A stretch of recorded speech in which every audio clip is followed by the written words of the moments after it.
Live. नमस्कार, स्वागत है आप सभी का आज के इस लाइव सेशन में। Good morning everyone, good morning, good morning, good morning. I hope you people are doing good. ठीक हो, मस्त हो और बेहतरीन हो। Here we are the ultimate final revision session. समय का पूरा सदुपयोग करते हुए, जो हम 5 मिनट 7 मिनट लेट है, सीधे स्टार्ट करते हैं। देखो, आपको क्या करना है, अब आपको आगे आने वाले 2 घंटे सिर्फ शांति से बैठना है। पूरे वो क्वेश्चंस मैं आपको बताऊंगा जिन क्वेश्चंस को आपको बिल्कुल जानना जरूरी है, जिनको आप मिस नहीं कर सकते हैं, और उस सिलसिले को आगे बढ़ाते हुए सवाल उठाते हैं। देखो, सबसे पहली चीज मैं बता दे रहा हूं आपको, आपके सेक्शन ए रिवीजन के साथ चल रहे हैं। सेक्शन ए के जो क्वेश्चंस आएंगे, सेक्शन ए के जितने 20 क्वेश्चंस आएंगे, वो पूरे के पूरे 20 क्वेश्चंस में आप देखेंगे कि सभी तरह के क्वेश्चन होंगे। कुछ स्टेटमेंट बेस्ड क्वेश्चन होंगे, कुछ डायरेक्ट क्वेश्चन होंगे, कुछ पिक्चर बेस्ड होंगे, कुछ असर्शन रीजन होंगे, कुछ कह सकते हैं मैच द फॉलोइंग टाइप के होंगे, जिसमें से आपको एक ऑप्शन चूज करना होगा। इस तरह के सारे क्वेश्चन आएंगे। मल्टीपल क्वेश्चंस में से आधे क्वेश्चंस आपको ऑन स्पॉट बन रहे होंगे, आधे क्वेश्चंस आपने जो थ्योरी में से पढ़े उसमें से बन रहे होंगे। कुछ क्वेश्चंस के एरियाज में आपको अभी रिवाइज करवाते चलूंगा, वहां जो पॉइंट्स बताऊंगा आपको ध्यान रखना है। Section B, section C, section D. अब देखो, सेक्शन डी 5 नंबर का एक क्वेश्चन आता है, 4 क्वेश्चन आएंगे। चारों क्वेश्चन एक एक बुक से आएंगे, मतलब एक इकोनॉमिक्स, एक ज्योग्राफी, एक हिस्ट्री, एक सिविक्स का 5-5 नंबर के क्वेश्चन आएंगे। अब वो कहां से आते हैं, तो जैसे सिविक्स में चैप्टर 5 से जो आउटकम्स ऑफ डेमोक्रेसी है, वहां से पॉसिबिलिटी ज्यादा रहती है। तो मैं आपको वही बता रहा हूं कि 5 मार्क्स वाले क्वेश्चन जो है, तो 5 मार्क्स वाले क्वेश्चन चारों एक एक बुक से आएंगे। फिर रहे 2 नंबर और 3 नंबर वाले क्वेश्चन। तो ये 2 नंबर और 3 नंबर वाले क्वेश्चन जो है, तो ये आपके क्वेश्चन नॉट नेसेसरली डायरेक्ट आए, ये स्टोरी बेस्ड आएंगे। जैसे जैसे एग्जांपल के तौर पे कि ऑर्गेनाइज्ड अनऑर्गेनाइज्ड सेक्टर हो गया, 2 डिफरेंट क्रेडिट सिचुएशंस हो गई, वहां से स्टोरीज बन के आएंगी और वो सवाल आपको अटेम्प्ट करना है। तो मैंने मोटा माटी आपको बताया कि सवाल किस तरह से आएंगे। 12 नंबर हमारे जो है, 12 नंबर केस बेस्ड में आएंगे, और केस बेस्ड का एरिया स्पेसिफिक नहीं है कि किस चैप्टर से आएगा, वो किसी भी चैप्टर से आ सकता है। वाटर रिसोर्सेज जैसे प्राइमरली एक इंपॉर्टेंट चैप्टर है जहां से केस बेस्ड क्वेश्चन देखने को मिलते हैं। और 5 नंबर हमारे पक्के होते हैं किसमें, 5 नंबर हमारे पक्के होते हैं मैप वर्क में। तो जब तक और बच्चे ज्वाइन कर रहे हैं, अपन मैप वर्क को एक बार फटाक से रिवाइज करते हैं। देखो, कल बताया था मैंने तुम्हें क्या, कि मैप वर्क में नंबर कटना बहुत बड़ा पाप है। चिकारा की ओजी गन ले आओ जरा, कहां दिख रही है। तो मैप वर्क में नंबर नहीं कटना चाहिए तुम्हारे।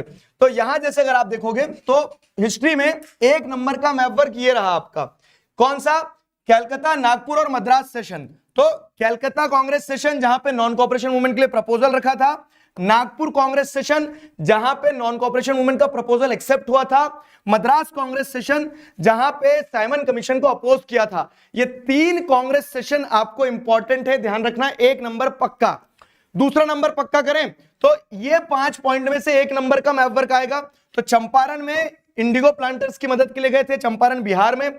फिर वहीं देखोगे खेदा गुजरात जो है, तो खेदा गुजरात जो है, ये 3 पॉइंट गुजरात में है। सेंटर में खेदा है बी, उसके नीचे अहमदाबाद, अहमदाबाद में कॉटन मिल वर्कर्स के सपोर्ट में गए थे। और खेदा में क्या है, पीजेंट्स के लिए सत्याग्रह के लिए गए थे। और नीचे जो है एक दांडी कोस्टल टाउन, जहां से सिविल डिसोबीडियंस मूवमेंट स्टार्ट किया था। तो गुजरात में आपके 3 पॉइंटर्स बनेंगे। जलियांवाला बाग इंसिडेंट ध्यान रखना है, अमृतसर पंजाब, ये आपका 1 पॉइंट हो गया। तो ये 8 पॉइंट से 5 और 3, इसमें 2 नंबर हिस्ट्री के, मतलब 2 नंबर मैप वर्क के पक्के हुए। पेपर बचा 78 का। क्लियर है, फटाफट रिवाइज करते चलो। रिसोर्स एंड डेवलपमेंट से ये मैप वर्क आता है, लेकिन प्रोबेबिलिटी लीस्ट है, तो इग्नोर भी करोगे तो भी चलेगा। लेकिन डिफरेंट सॉइल टाइप्स कहां है वो चीज है, ठीक है। डिफरेंट सॉइल टाइप्स कहां है वो। लेकिन डैम्स वाला जो मैप वर्क है, ये मिस मत करना इसमें, क्योंकि ऑप्शंस आएंगे डैम वाले में। तो जैसे अगर आप देखोगे, सलाल डैम कश्मीर में है, फिर भाखरा नंगल डैम हिमाचल प्रदेश में, और पंजाब की बॉर्डर पे, तेहरी उत्तराखंड में, राणा प्रताप सागर राजस्थान मध्य प्रदेश की बॉर्डर पे, चंबल रिवर पे। फाइन, एक बार रिकैप करवा रहा हूं सारा। सरदार सरोवर डैम गुजरात में, तो ये सरदार सरोवर डैम आपका गुजरात में हो गया। हीराकुद डैम आपका महानदी रिवर में, ओडिशा में आपको देखने को मिल रहा है। नागार्जुन सागर तेलंगाना और आंध्र प्रदेश की बॉर्डर पे ये नागार्जुन सागर। और तुंगभद्रा एक डैम है जो आपका कर्नाटका में है, तुंगभद्रा रिवर पे। तो ये इतने डैम्स हैं, ये डैम्स पे मतलब जो 3 नंबर का बचा हुआ ज्योग्राफी का मैप वर्क है, तो उसमें डैम भी आएंगे। 4 ऑप्शन में से 3 सेलेक्ट करना होगा आपको। तो अगर डैम आते हैं तो ये डैम्स हो गए। एग्रीकल्चर चैप्टर में major areas of rice and wheat, इस पे शेडेड वाला पार्ट मैप वर्क में दिया लेकिन आता नहीं है, स्किप।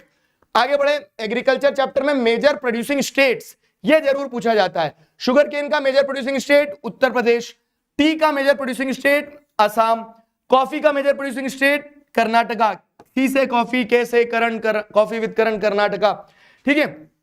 रबर, तो केरला जो है रबर का मेजर प्रोड्यूसिंग स्टेट है, ट्रॉपिकल क्रॉप है। कॉटन का मेजर प्रोड्यूसिंग स्टेट महाराष्ट्र और जूट का major producing state West Bengal. तो क्या ये क्लैरिटी मिल गई? ठीक, ये एग्रीकल्चर चैप्टर का मैप वर्क हो गया।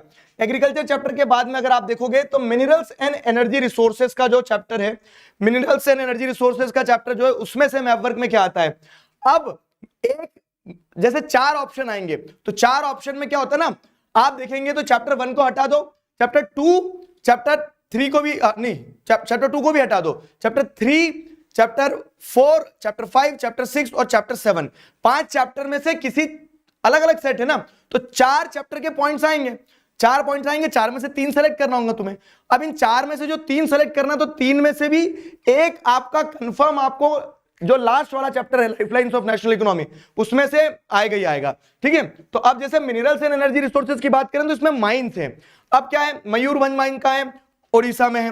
दुर्ग बस्तर बेलादिला वाला जो आयरन और बेल्ट है, उसमें आपको दुर्ग माइन भी दिख जाएगी और बेलादिला छत्तीसगढ़ में दोनों माइन दिख जाएगी।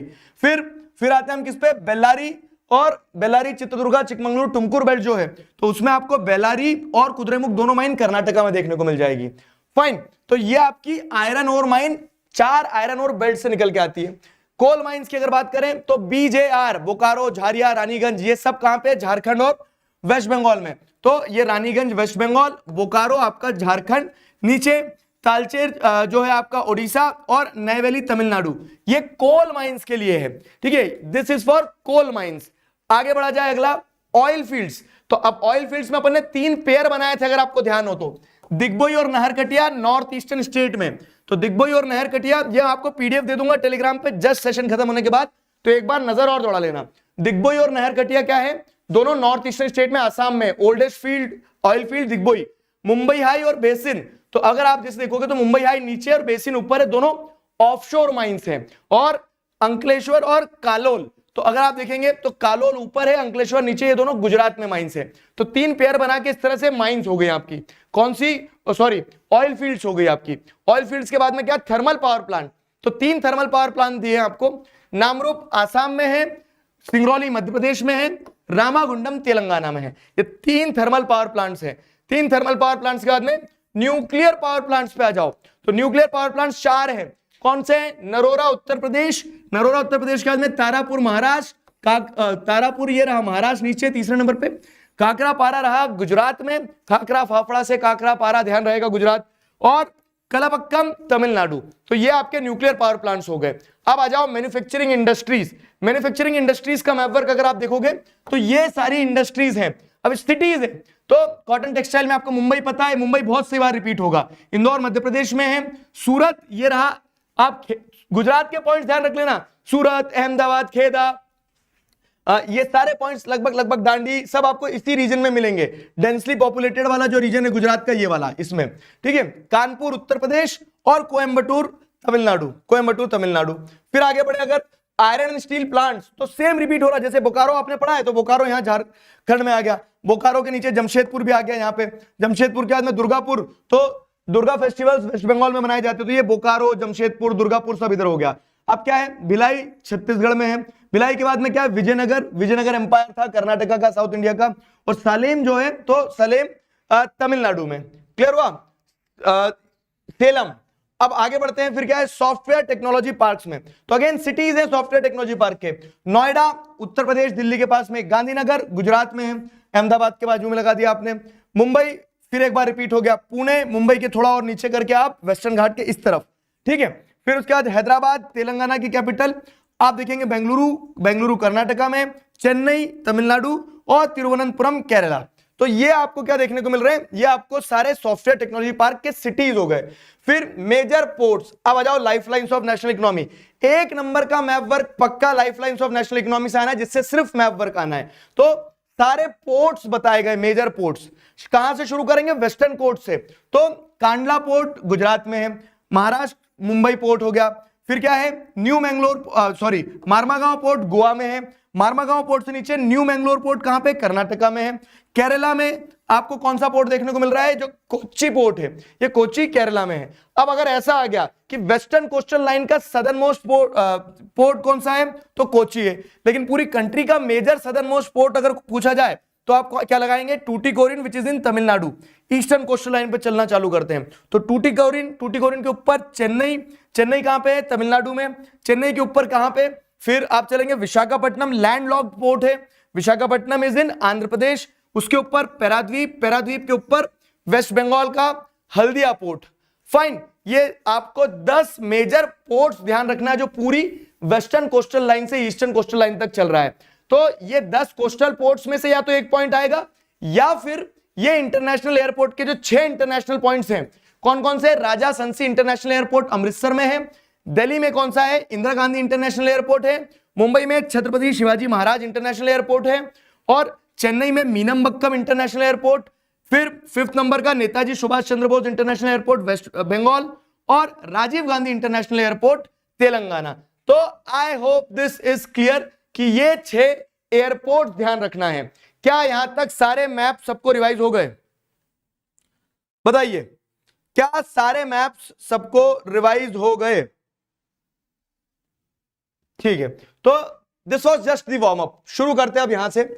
अब बारी आ रही है किस चीज की, अब बारी आ रही है आपका rise of nationalism in India, history से शुरू करते हैं। तो सबसे पहली चीज, एक एमसीक्यू आपको हिस्ट्री में क्रोनोलॉजी पे आएगा। अब वो या तो चैप्टर 1 से क्रोनोलॉजी पूछी जाएगी या चैप्टर 2 से क्रोनोलॉजी पूछी जाएगी। चैप्टर 1 की क्रोनोलॉजी कहां से शुरू होती है, 1789 फ्रेंच रेवोल्यूशन।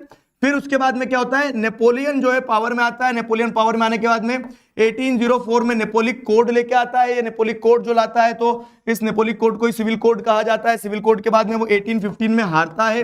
1815 में हारने के बाद में ट्रीटी ऑफ वियना इंपोज की जाती है। तो पावर में कौन आता है, ट्रीटी ऑफ वियना इंपोज करने के बाद में कंजर्वेटिव्स पावर में आ जाते हैं। अब ये जो कंजर्वेटिव्स पावर में आते हैं, तो ये कंजर्वेटिव्स भी हारना शुरू करेंगे। कब से, 1830 से। तो 1830 से 1848 के बीच में क्या रहता है, एज ऑफ रेवोल्यूशन। इस एज ऑफ रेवोल्यूशन में क्या देखते हो कि फ्रांस कॉन्स्टिट्यूशनल मोनार्क बनता है 1830s में। फाइन, इसके बाद में आपको क्या देखने को मिलता है कि ट्रीटी ऑफ कॉन्स्टेंटिनोपल साइन होता है। तो ये आजाद होता है कौन, ग्रीस। साथ ही साथ आप देखते हो कि 1848 फेब में क्या होता है, फ्रांस पूरी तरह से रिपब्लिक बनता है। 1848 में ही आपको क्या देखने को मिलता है कि मिडिल क्लास जर्मन जो है वो रिवॉल्ट करते हैं। तो ये क्रोनोलॉजी के इवेंट्स बता दे रहा हूं कि चैप्टर में कैसी क्रोनोलॉजी चली थी। अगर क्वेश्चन एमसीक्यू में आया तो वो बन जाएगा, या तो चैप्टर 1 से आते हैं, चैप्टर 2 से आते हैं। क्लियर हुआ? तो 1848 में ये हुआ। 1848 के बाद में फिर आप क्या देखते हैं, अब यूनिफिकेशन देख रहे हैं कंट्रीज के। तो 1871 में जर्मन यूनिफिकेशन कंप्लीट होता है। 1861 में इटालियन यूनिफिकेशन कंप्लीट होता है। इसके बाद में आप क्या, 1871 हो गया, 1861 हो गया। इसके बाद में फर्स्ट वर्ल्ड वॉर वाला इवेंट रहता है। तो फर्स्ट वर्ल्ड वॉर 1914 से शुरू होगा। तो ये कुछ मेजर इवेंट्स है जिन पे क्रोनोलॉजी अगर बनेगी तो आपको ध्यान रखना है। तो अब अगर हम क्वेश्चंस की बात करें, तो सबसे पहला और सबसे प्रमुख सवाल, क्लियर है, यहां तक क्लियर है? सबसे पहला और सबसे प्रमुख सवाल क्या जाएगा, सबसे पहला और सबसे प्रमुख सवाल कि फ्रेंच रेवोल्यूशन में कैसे sense of collective identity develop की गई थी। तो what were the steps taken by the French revolutionaries to create a sense of collective identity. क्या क्या उन्होंने, तो आप जैसे देखेंगे उन्होंने आइडियाज पहले इंट्रोड्यूस किए, ला पैट्रिया के, ला पैट्रिया ले सिटियोन के, जिसमें क्या किया, जिसमें they emphasise on the idea of united community. तो वो जो 5 पॉइंटर्स थे अपने, वो आपको ध्यान रखना है। This is for sure, this is the highest probability question जो आपको देखने को मिलता है। क्या कि सवाल बदलेंगे, सवाल का पूछने का तरीका बदलेगा, लेकिन कॉन्सेप्ट्स वही रहेंगे। तो कैसे फ्रेंच रेवोल्यूशन से sense of collective identity develop हुई, तो उसमें आपको ये सारे पॉइंट्स लिखना है कि उन्होंने नया फ्रेंच फ्लैग लेके आए, आइडिया ऑफ ला पैट्रिया ला सिटियोन इंट्रोड्यूस किया। साथ ही साथ क्या है, स्टेट जनरल की जो मीटिंग होती है तो उसको रिप्लेस करके अब नेशनल असेंबली बनाई।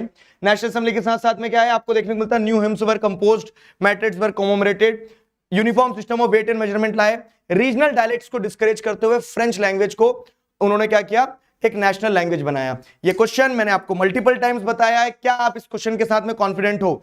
अब मुझे चैट में बताते चलोगे, क्या आप इस क्वेश्चन के साथ में कॉन्फिडेंट हो? हाँ जी बताओ, are you guys confident with this question कि ये क्वेश्चन आएगा एग्जाम में तो बनेगा अपने से? चैट में बताते चलना जल्दी जल्दी। यस चलो आगे बढ़ते हैं। दूसरा क्वेश्चन, अब अगर आप देखेंगे तो क्या हो रहा है, फेडरिक सूर्य वाली पेंटिंग वगैरह का जो थोड़ा थोड़ा फैक्ट्स है, एक एक मैं वही कह रहा हूं, ऑब्जेक्टिव में हमने बहुत सारे एमसीक्यूज प्रैक्टिस करें, मैं कोर एरियाज बताते चलूंगा जहां से डेफिनेटली ऑब्जेक्टिव आएंगे, जैसे क्रोनोलॉजी पे आ सकता है, ठीक है। फिर क्या है, civil code of 1804 Napoleonic code जिसे कहा जाता है, अगेन अ पोटेंशियल क्वेश्चन कि नेपोलियन ने पावर में आने के बाद में क्या चेंजेस इंट्रोड्यूस किए। तो नेपोलियन ने पावर में आने के बाद में सिविल कोड लाया जिसके चलते सारे privileges on the basis of birth को खत्म कर दिया नेपोलियन ने, ठीक है। इक्वालिटी बिफोर लॉ एस्टैब्लिश करी। उसने क्या किया, फ्यूडल सिस्टम को खत्म करके सारे पीजेंट्स वगैरह को फ्री कर दिया। नेपोलियन ने क्या करा, गिल्ड रिस्ट्रिक्शंस जो थे वो रिमूव कर दिए और लोगों को आजादी दी ट्रेड करने की। साथ ही साथ क्या है, एक common currency, standardised weight and measurement system लेके आया। तो Napoleonic code one of the most probable question for today's exam. Napoleonic code के बाद में अगर आप आगे बढ़ोगे तो लिबरलिज्म की आइडियोलॉजी, लिबरलिज्म के ऊपर क्वेश्चन देखने को मिलेगा। जैसे 2 नंबर के क्वेश्चन जो होते हैं उसमें ज़ोल्वेरिन वगैरह देखने को आ सकता है। वैसे प्रोबेबिलिटी है कि चैप्टर 1 या चैप्टर 2 से 5 नंबर का क्वेश्चन पक्का आएगा। तो सारे बड़े बड़े टॉपिक, लिबरलिज्म की आइडियोलॉजी क्या है, तो पॉलिटिकली गवर्नमेंट बाय कंसेंट होना चाहिए, इक्वल राइट होना चाहिए, इक्वालिटी की बात हो रही है। सवाल के पूछने का तरीका बदल सकता है, कॉन्सेप्ट वही रहेगा कि आइडियोलॉजी ऑफ लिबरलिज्म बताओ। तो आइडियोलॉजी ऑफ लिबरलिज्म की अगर हम बात करें तो लिबरलिज्म किस चीज को दर्शाता है, freedom of individual and equality before law in political sense. Liberalism ये कहता है कि गवर्नमेंट बाय कंसेंट होना चाहिए, ठीक है। लिबरलिज्म ये कहता है कि कॉन्स्टिट्यूशनल रिप्रेजेंटेशन हो। लिबरलिज्म की आइडियोलॉजी लेकिन इक्वालिटी ऑफ वोटिंग राइट में विश्वास नहीं रखती थी। क्यों? क्योंकि liberals at that time wanted what, कि वोटिंग राइट सिर्फ प्रॉपर्टीड मैन को ही मिले। लेकिन अगर हम इकोनॉमिक स्फीयर में बात करें तो लिबरलिज्म किस चीज की बात करता है, स्टेट कंट्रोल्ड या फिर स्टेट इंपोज्ड रिस्ट्रिक्शन से आजादी मिल जाए। तो liberalism stood for the freedom of market and abolition of state imposed restrictions. Economic nationalism की अगर हम बात करें तो इसके चलते क्या है, जो लिबरल्स थे वो चाहते थे कि एक यूनिफाइड टेरिटरी बनाई जाए। जैसे उन यूनिफाइड टेरिटरी का एक एग्जांपल आपको क्या था, उन यूनिफाइड टेरिटरी का एक एग्जांपल था ज़ोल्वेरिन, जो कि प्रूशिया के इनिशिएटिव पे बनाई गई थी। ज़ोल्वेरिन एक इंपॉर्टेंट शॉर्ट क्वेश्चन के रूप में देखने को मिलता है। फाइन, अब आगे बढ़े अगर तो क्या है, what were the main provisions of treaty of Vienna held in 1815। Treaty of Vienna किसने साइन करी, तो जैसे आप देखेंगे कंजर्वेटिव्स ने साइन करी। यहां पे ड्यूक मेटरनिक का नाम ध्यान रखना, उसके statements. He considered Giuseppe Mazzini as one of the greatest enemy, ठीक है, of their social order. He said, when France sneezes, rest of the Europe catches cold. Duke Metternich was the chancellor of Treaty of Austria, who hosted the Treaty of Vienna. तो ये Duke Metternich एक important character हो जाता है जिसे आपको क्या करना है, जिसे आपको ध्यान रखना है ड्यूक मेटरनिक को। अब अगर आगे बढ़े ड्यूक मेटरनिक के बाद में, तो ये ड्यूक मेटरनिक ने जो ट्रीटी ऑफ वियना को लीड किया, तो ट्रीटी ऑफ वियना थी क्या, तो ट्रीटी ऑफ वियना एक एग्रीमेंट था जिसके चलते कंजर्वेटिव्स ने अपनी पावर को कंसोलिडेट किया। नेपोलियन ने जो चेंजेस लाया था, तो मेन इंटेंशन इस ट्रीटी का यह था कि नेपोलियन के चेंजेस को रिस्टोर करें। ट्रीटी ऑफ वियना के अकॉर्डिंग आपको क्या देखने को मिल रहा है कि बॉर्बन डायनेस्टी को फिर से रिस्टोर किया था पावर में। फ्रांस के फर्दर एक्सपेंशन को रोकने के लिए सीरीज ऑफ स्टेट्स एस्टैब्लिश किए। फाइन, साथ ही साथ क्या है, जैसे नए नए जो स्टेट्स बने थे, तो Prussia was given the new territories including Saxony on the western border. Austria को नदर्न इटली का कंट्रोल दे दिया। Fine, kingdom of Netherland establish कर दी गई थी। तो मेन इंटेंशन जो था, मेन इंटेंशन इस ट्रीटी का यह था कि मोनार्की जो ओवरथ्रो की गई है उसको रिस्टोर कर लिया जाए। तो ट्रीटी ऑफ वियना एक इंपॉर्टेंट पार्ट हो जाता है। ट्रीटी ऑफ वियना के बाद में सुनो मेरी बात बहुत अच्छे से, यूनिफिकेशन ऑफ जर्मनी, इटली या ब्रिटेन, उसमें से भी जर्मनी और इटली दोनों में से एक कंट्री पे यूनिफिकेशन की probability highest. Unification of Germany, तो जर्मन यूनिफिकेशन की जिम्मेदारी दी गई थी ऑटो वन बिस्मार्क को। अब सवाल ऐसा भी आ सकता है कि ऑटो वन बिस्मार्क कौन था, उसने क्या किया, तो मैं आपको वही कह रहा हूं कि बुद्धू बच्चों की तरह ये मत सोचना कि ऐसा लिखा है तो ऐसा कैसे आएगा, कॉन्सेप्ट पकड़ के रखना। यूनिफिकेशन पे क्वेश्चन आते हैं तो ऑटो वन बिस्मार्क जैसे आप देखोगे तो ऑटो वन बिस्मार्क ने जर्मन यूनिफिकेशन में इंपॉर्टेंट रोल प्ले किया, 7 सालों तक 3 लड़ाइयां लड़ी, किसको हराया, तो प्रूशिया, रशिया और ब्रिटेन को, नहीं किसको हराया, तो लीडरशिप के अंदर में ऑस्ट्रिया, डेनमार्क और फ्रांस को हराया, ऑस्ट्रिया, डेनमार्क और फ्रांस को हराया। पर्व कंट्रीज ध्यान रखना जो ट्रीटी ऑफ वियना में थे, प्रूशिया, रशिया, ऑस्ट्रिया, ब्रिटेन, ये पर्व कंट्रीज ने ट्रीटी ऑफ वियना साइन की थी, ऑब्जेक्टिव के पर्सपेक्टिव से ध्यान रखना उसको, फाइन। बाकी ये जर्मन यूनिफिकेशन में आपको क्या देखने मिलता है कि प्रूशियन एम्पायर 7 सालों तक लड़ाई लड़ता है, 3 देशों को हराता है, 3 देशों को हराने के बाद में यूनिफिकेशन कंप्लीट करता है।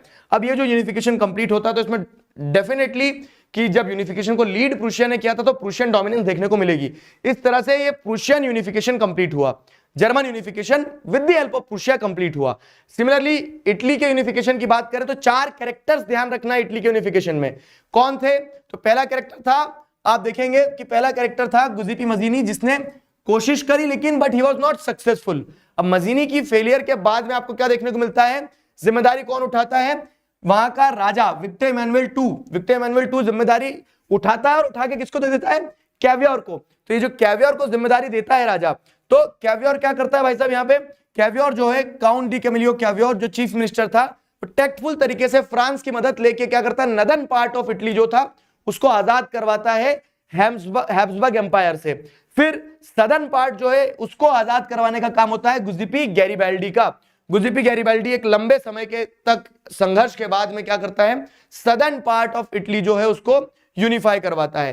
क्लियर हुआ, ये हो गया आपका क्या, गुजिपी, मजीनी, या फिर कह सकते हैं ये चारों कैरेक्टर्स ध्यान रखना है जो Italian unification important role play करते हैं, और इस तरह से आपका इटालियन यूनिफिकेशन कंप्लीट हुआ। फिर आप आगे बढ़े तो describe the implication of first world war on the economic and politics situation of India. अगर आप यहां पे चैप्टर 2 में कूद रहे हैं, उसके पहले आपको एक बार फिर बता दूं कि क्रोनोलॉजी इस चैप्टर की, चैप्टर शुरू कहां से होता है, महात्मा गांधी इंडिया आते हैं 1914 में फर्स्ट वर्ल्ड वॉर चल रहा था। फर्स्ट वर्ल्ड वॉर का इंपैक्ट क्या था सोशो इकोनॉमिक कंडीशन पे, लिख के ले लो, this is one of the most probable question. क्यों, क्योंकि ये रिपीटेटिव टर्म्स में पूछा जाता है। तो फर्स्ट वर्ल्ड वॉर का इंपैक्ट क्या रहा इंडियन इकोनॉमी पे, ठीक है, इंडियन सोसाइटी के ऊपर, वो अभी अपन देखेंगे। लेकिन उसके पहले अगर क्रोनोलॉजी को समझे हम, तो क्रोनोलॉजी कैसी जाती है कि 1914 में फर्स्ट वर्ल्ड वॉर चल रहा था, फर्स्ट वर्ल्ड वॉर के बाद में 1915 में महात्मा गांधी आते हैं। 1915 में महात्मा गांधी आने के बाद में क्या होता है, महात्मा गांधी जैसे ही टूर्ड अराउंड द कंट्री, 1917 में वो चंपारण जाते हैं, 1917 में चंपारण जाने के बाद में 1917 में ही खेदा जाते हैं, 1918 में वो कहाँ जाते हैं, खेदा के बाद में अहमदाबाद, 1918 के बाद में अहमदाबाद जाने के बाद में फिर रॉलेट एक्ट इंप्लीमेंट होता है 1919 में। 1919 में मल्टीपल इवेंट्स होते हैं जो आपको ध्यान रखना है, क्या क्या होते हैं मल्टीपल इवेंट्स 1919 में। तो 1919 में आपको देखने को मिलता है कि रॉलेट एक्ट भी आया, उसके अगेंस्ट में रॉलेट सत्याग्रह भी आता है, उसी के चक्कर में मार्शल लॉ भी लगता है, उसी के चक्कर में जलियांवाला बाग इंसिडेंट भी होता है, उसी के कंटेक्स्ट में आपको क्या देखने को मिलता है कि खिलाफत कमेटी भी उसके पैरेलल 1919 में ही बन रही होती है। तो ये सारे इवेंट्स 1919 में हो रहे होते हैं। और 1920 में अब बात की जाती है किस चीज की, कि हमें कोई सा बड़ा मूवमेंट लॉन्च करना चाहिए। तो सितंबर 1920 में क्या किया जाता है, प्रपोजल रखा जाता है नॉन कॉपरेशन मूवमेंट के लिए, और दिसंबर 1920 में प्रपोजल एक्सेप्ट होता है। 1921 से मूवमेंट चालू होता है नॉन कॉपरेशन मूवमेंट। 1922 में नॉन कॉपरेशन मूवमेंट को कॉल ऑफ किया जाता है चौरी चौरा इंसिडेंट के कारण। और 1922 से फिर क्या है, 1930 तक एक बड़ा ब्रेक रहता है। इस पूरे इवेंट में 1930 तक एक बड़ा ब्रेक रहता है। अगला इवेंट क्या आएगा, 1929 का लाहौर कांग्रेस सेशन, जहां पूर्ण स्वराज की बात की जाती है। फिर उसके बाद में क्या होता है, सॉल्ट मार्च स्टार्ट की जाती है 1930 में। सॉल्ट मार्च के बाद में आप देखते हैं डांडी कोस्ट पे पहुंचने के बाद में सिविल डिसोबीडियंस मूवमेंट स्टार्ट होता है 1931। 5 मार्च 1931 को ये सिविल डिसोबीडियंस मूवमेंट को कॉल ऑफ किया जाता है। ठीक है, कॉल ऑफ करने के बाद में आपको क्या देखने को मिलता है कि ये पूरी एक क्रोनोलॉजी हो गई आपके चैप्टर की। तो अब इस बेसिस पे अगर क्रोनोलॉजी का क्वेश्चन बनेगा तो कर सकते हो, एक बार रिवाइज करवा दिया मैंने। चलो आ जाओ, तो अब इस चैप्टर से अगर हम डिटेल वाले क्वेश्चन देखें तो डिटेल वाले क्वेश्चन में क्या आएगा भाई साहब, describe the implication of first world war on the economic and political situation of India. Economic and political situation of India कैसी थी, उसका इंपैक्ट बताओ फर्स्ट वर्ल्ड वॉर पे। फर्स्ट वर्ल्ड वॉर का इकोनॉमिक पॉलिटिकल सिचुएशन पे क्या impact पड़ा, सवाल घुमा दिए जाएंगे। फर्स्ट वर्ल्ड वॉर ने कैसे sense of collective identity create करी, कैसे फर्स्ट वर्ल्ड वॉर ने नेशनलिज्म को आग दी। तो कैसे भी सवाल पूछा जाए, फर्स्ट वर्ल्ड वॉर से क्या हुआ, डिफेंस एक्सपेंडिचर बनाया जा रहा था हमारे ऊपर, ठीक है, जिसके चलते क्या है हमारे ऊपर इनकम टैक्स इंट्रोड्यूस किया गया for the first time, custom duties वगैरह इंक्रीज कर दी गई थी, इनकम टैक्स वगैरह इंट्रोड्यूस कर दिया गया था, क्योंकि वॉर में लड़ने के लिए ब्रिटिशर्स को पैसे चाहिए थे। फाइन, साथ ही साथ क्या है, प्राइजेस ऑफ एसेंशियल कमोडिटीज बढ़ना शुरू हो गए जब टैक्स लगा, तो उससे क्या है कि आम जनता जो थी, कॉमन पीपल वर सफरिंग। फिर फोर्स रिक्रूटमेंट हो रहा था फर्स्ट वर्ल्ड वॉर के टाइम पीरियड में, कि जबरदस्ती लोगों को कहां ले जाया जा रहा था, सोल्जर्स बनाया जा रहा था, आर्मी में ले जाया जा रहा था, ब्रिटेन ले जाया जा रहा था, जहां हमारे लोग तो लड़ना ही नहीं चाह रहे थे, तो ऐसी लड़ाई लड़वाई जा रही थी, इसलिए लोगों के अंदर रेजेंटमेंट था, गुस्सा था। और इन्हीं सारी समस्याओं के चलते क्रॉप फेलियर और इन्फ्लुएंजा एपिडेमिक जैसी बीमारी भी फैल रही थी, जिसके चलते आम जनता परेशान हो गई थी। तो ये सारे कारण थे जिससे लोगों ने क्या किया, लोगों ने फर्स्ट वर्ल्ड वॉर को कारण ठहराया उनकी परेशानियों का और एकजुट होना शुरू हो गए। आगे बढ़े, civil disobedience movement was different from the non cooperation movement. पूरे चैप्टर में अगर आप देखोगे ना, तो पूरे चैप्टर में दो ही बड़े टॉपिक्स हैं। क्या हैं दो बड़े टॉपिक्स, सिविल डिसोबीडियंस मूवमेंट और नॉन कॉपरेशन मूवमेंट। अब आपको क्या देखना है कि ये सिविल डिसोबीडियंस मूवमेंट और नॉन कॉपरेशन मूवमेंट जो है ये क्या है। तो सिविल डिसोबीडियंस मूवमेंट क्या है, नॉन कॉपरेशन मूवमेंट क्या है, तो दोनों का टाइमलाइन पहले देखो। नॉन कॉपरेशन मूवमेंट जो है वो शुरू हुआ था कॉपरेशन विड्रॉ करने से लेकर, ठीक है। सिविल डिसोबीडियंस मूवमेंट में कॉपरेशन विड्रॉ भी करना है और डिसओबे भी करना है। नॉन कॉपरेशन मूवमेंट स्टार्ट हुआ था 1921 में, सिविल डिसोबीडियंस मूवमेंट 1930 में स्टार्ट हुआ था, ठीक है। नॉन कॉपरेशन मूवमेंट में हिंदू मुस्लिम यूनिटी थी, लेकिन सिविल डिसोबीडियंस मूवमेंट में हिंदू मुस्लिम यूनिटी नहीं थी। फाइन, साथ ही साथ क्या है कि in this movement women did not participated non cooperation movement में, लेकिन सिविल डिसोबीडियंस मूवमेंट का स्पेसिफिक कैरेक्टरिस्टिक ये था कि फॉर द फर्स्ट टाइम किसी ब्रॉड मूवमेंट में महिलाओं ने पार्टिसिपेट किया था। फाइन, अब इसके बाद में नॉन कॉपरेशन मूवमेंट को कॉल ऑफ किया गया कब, एक साल के बाद में 1922 में। सिविल डिसोबीडियंस मूवमेंट को लेकिन कॉल ऑफ किया गया था कब, वही एक साल के बाद में, लेकिन 1931 में। ये चौरी चौरा इंसिडेंट के बाद कॉल ऑफ हुआ था और ये गांधी इरविन पैक्ट के बाद साइन ऑफ हुआ था। डिटेल्स पकड़ते चलना, जैसे गांधी इरविन पैक्ट और ये छोटे छोटे जो फैक्ट्स हैं इन पे क्वेश्चन बन के आ जाता है डायरेक्ट। आगे बढ़ते हैं, क्या कि why did the non cooperation movement gradually slow down in towns and cities. Non cooperation movement slowly gradually slow down क्यों हुआ टाउन्स और सिटीज में। तो अब नॉन कॉपरेशन मूवमेंट अपने आप में बहुत बड़ा टॉपिक है। आप देखने को मिलता है कि 4 पार्टिसिपेंट्स है उसमें, टाउन्स में लोगों ने पार्टिसिपेट किया, कंट्री साइड में पार्टिसिपेट किया, ट्राइबल एरियाज में पार्टिसिपेट किया, प्लांटेशन फील्ड्स में पार्टिसिपेट किया। सवाल तो कहीं से भी आ सकता है, लेकिन अगर हम हाई प्रोबेबिलिटी जोन लेते चले तो जैसे नॉन कॉपरेशन मूवमेंट टाउन्स और सिटीज में क्यों ग्रेजुअली स्लो डाउन हुआ, क्योंकि आपको क्या देखने को मिलता है, टाउन्स और सिटीज में एक तरह से क्या हो रहा था, टाउन्स और सिटीज में आप देखें खादी एक्सपेंसिव था और जो लोगों ने इंडिजिनियस इंस्टीट्यूशंस को बॉयकॉट किया था तो वो लंबे समय तक बॉयकॉट नहीं कर सकते थे, उनको वापस जाना पड़ा वहां पे स्कूल्स में, कॉलेजेस में। तो boycott of foreign institution too could not continue for long, there were no alternative institutions. तो ये नॉन कॉपरेशन मूवमेंट की लिमिटेशन थी टाउन्स में। अब कंट्री साइड में क्या लिमिटेशन थी, वायलेंस हो जाता था। प्लांटेशन में क्या लिमिटेशन थी, तो प्लांटेशन वर्कर्स तो बेचारे अपने घर तक कभी पहुंच ही नहीं पाए। पार्टिसिपेंट्स भी पूछा जा सकता है, बड़ा क्वेश्चन पूछा जा सकता है, लेकिन अगर आप जिस देखेंगे तो ऐसे ये वाला जो पार्ट है ये नॉन कॉपरेशन मूवमेंट के पार्टिसिपेंट से जुड़ा हुआ है और उनकी लिमिटेशन से जुड़ा हुआ है, ठीक है। आगे बढ़ते हैं, describe the spread of non cooperation movement in country side. तो जैसे बताया गया कि कंट्री साइड में क्या, बाबा रामचंद्र जो थे और जवाहरलाल नेहरू जो थे, तो उन्होंने मिलकर अवध किसान सभा बनाई और नॉन कंट्री साइड में the movement was more against the landlords. तो नाई धोबी बंद वगैरह ऑर्गेनाइज किया गया, ये सारी चीजें की गई, लेकिन एट टाइम्स मूवमेंट वायलेंट हो जाता था। अब कंट्री साइड पूछ रहे हैं तो ध्यान रखना कि सिर्फ विलेजेस का नहीं होगा, कंट्री साइड में तो ट्राइबल एरियाज भी आएंगे। तो ट्राइबल एरियाज के बारे में आपने लिख दिया कि अलूरी सीताराम राजू एक लीडर थे जिन्होंने मूवमेंट को लीड किया, ठीक है। और कह सकते हैं कि ट्राइबल लीडर थे जो, अब लेयर्स अगर खोलते चलेंगे तो पॉसिबिलिटी है कि डिफरेंट सेगमेंट से क्वेश्चन आए, लेकिन ब्रॉड एरियाज अगर कवर कर लोगे तो सब कुछ कवर कर लिया है। तो अलूरी सीताराम राजू कौन थे, तो एक ट्राइबल लीडर थे जिनका आपको क्या देखने को मिलता है, ऐसा मानना था लोगों का कि he is the incarnation of God, he could captivate the shot of bullet, ठीक है। गोलियां भी जो चलती थी ना तो वो गोलियां भी सह जाते थे। मैं आप लोगों से बहुत सारा डिस्कशन, बहुत सारी बातचीत नहीं कर पा रहा हूं। क्यों? क्योंकि मैं चाह रहा हूं कि आपका टाइम 1 मिनट भी वेस्ट ना हो। आप 2 घंटे में जितना ज्यादा रिवाइज कर सको, जितने इंपॉर्टेंट क्वेश्चन मैं आपको बता सकूं, उतना ज्यादा अच्छा रहेगा। तो बातें होती रहेगी जब तुम पेपर दे के आओगे, जब तुम चारों तरफ बता दोगे क्या कि हमने हमारा पेपर बेस्ट तरीके से दिया है, हमारा पेपर बहुत अच्छा गया, तब बातें करेंगे। ठीक है? तो tribals used violence in their struggle against the colonial laws. तो ट्राइबल्स या फिर कंट्री साइड में लिमिटेशन यही रहती थी कि वो वायलेंट हो जाते थे। अब आ जाओ, अब जो ट्रूथ पीरियड रहा पूरा, वहां से फैक्चुअल क्वेश्चन बनते हैं। कौन से ट्रूथ पीरियड? जैसे अगर आप देखोगे तो साइमन कमीशन को कौन हेड कर रहा था? Sir John Simon. Swaraj party के लीडर कौन थे? सीआर दास, मोतीलाल नेहरू। तो इस तरह से फैक्चुअल क्वेश्चन वहां से बनेंगे ट्रूथ पीरियड से। 1929 का कांग्रेस सेशन जो था, लाहौर सेशन में हुआ था, पूर्ण स्वराज उसका आउटकम था।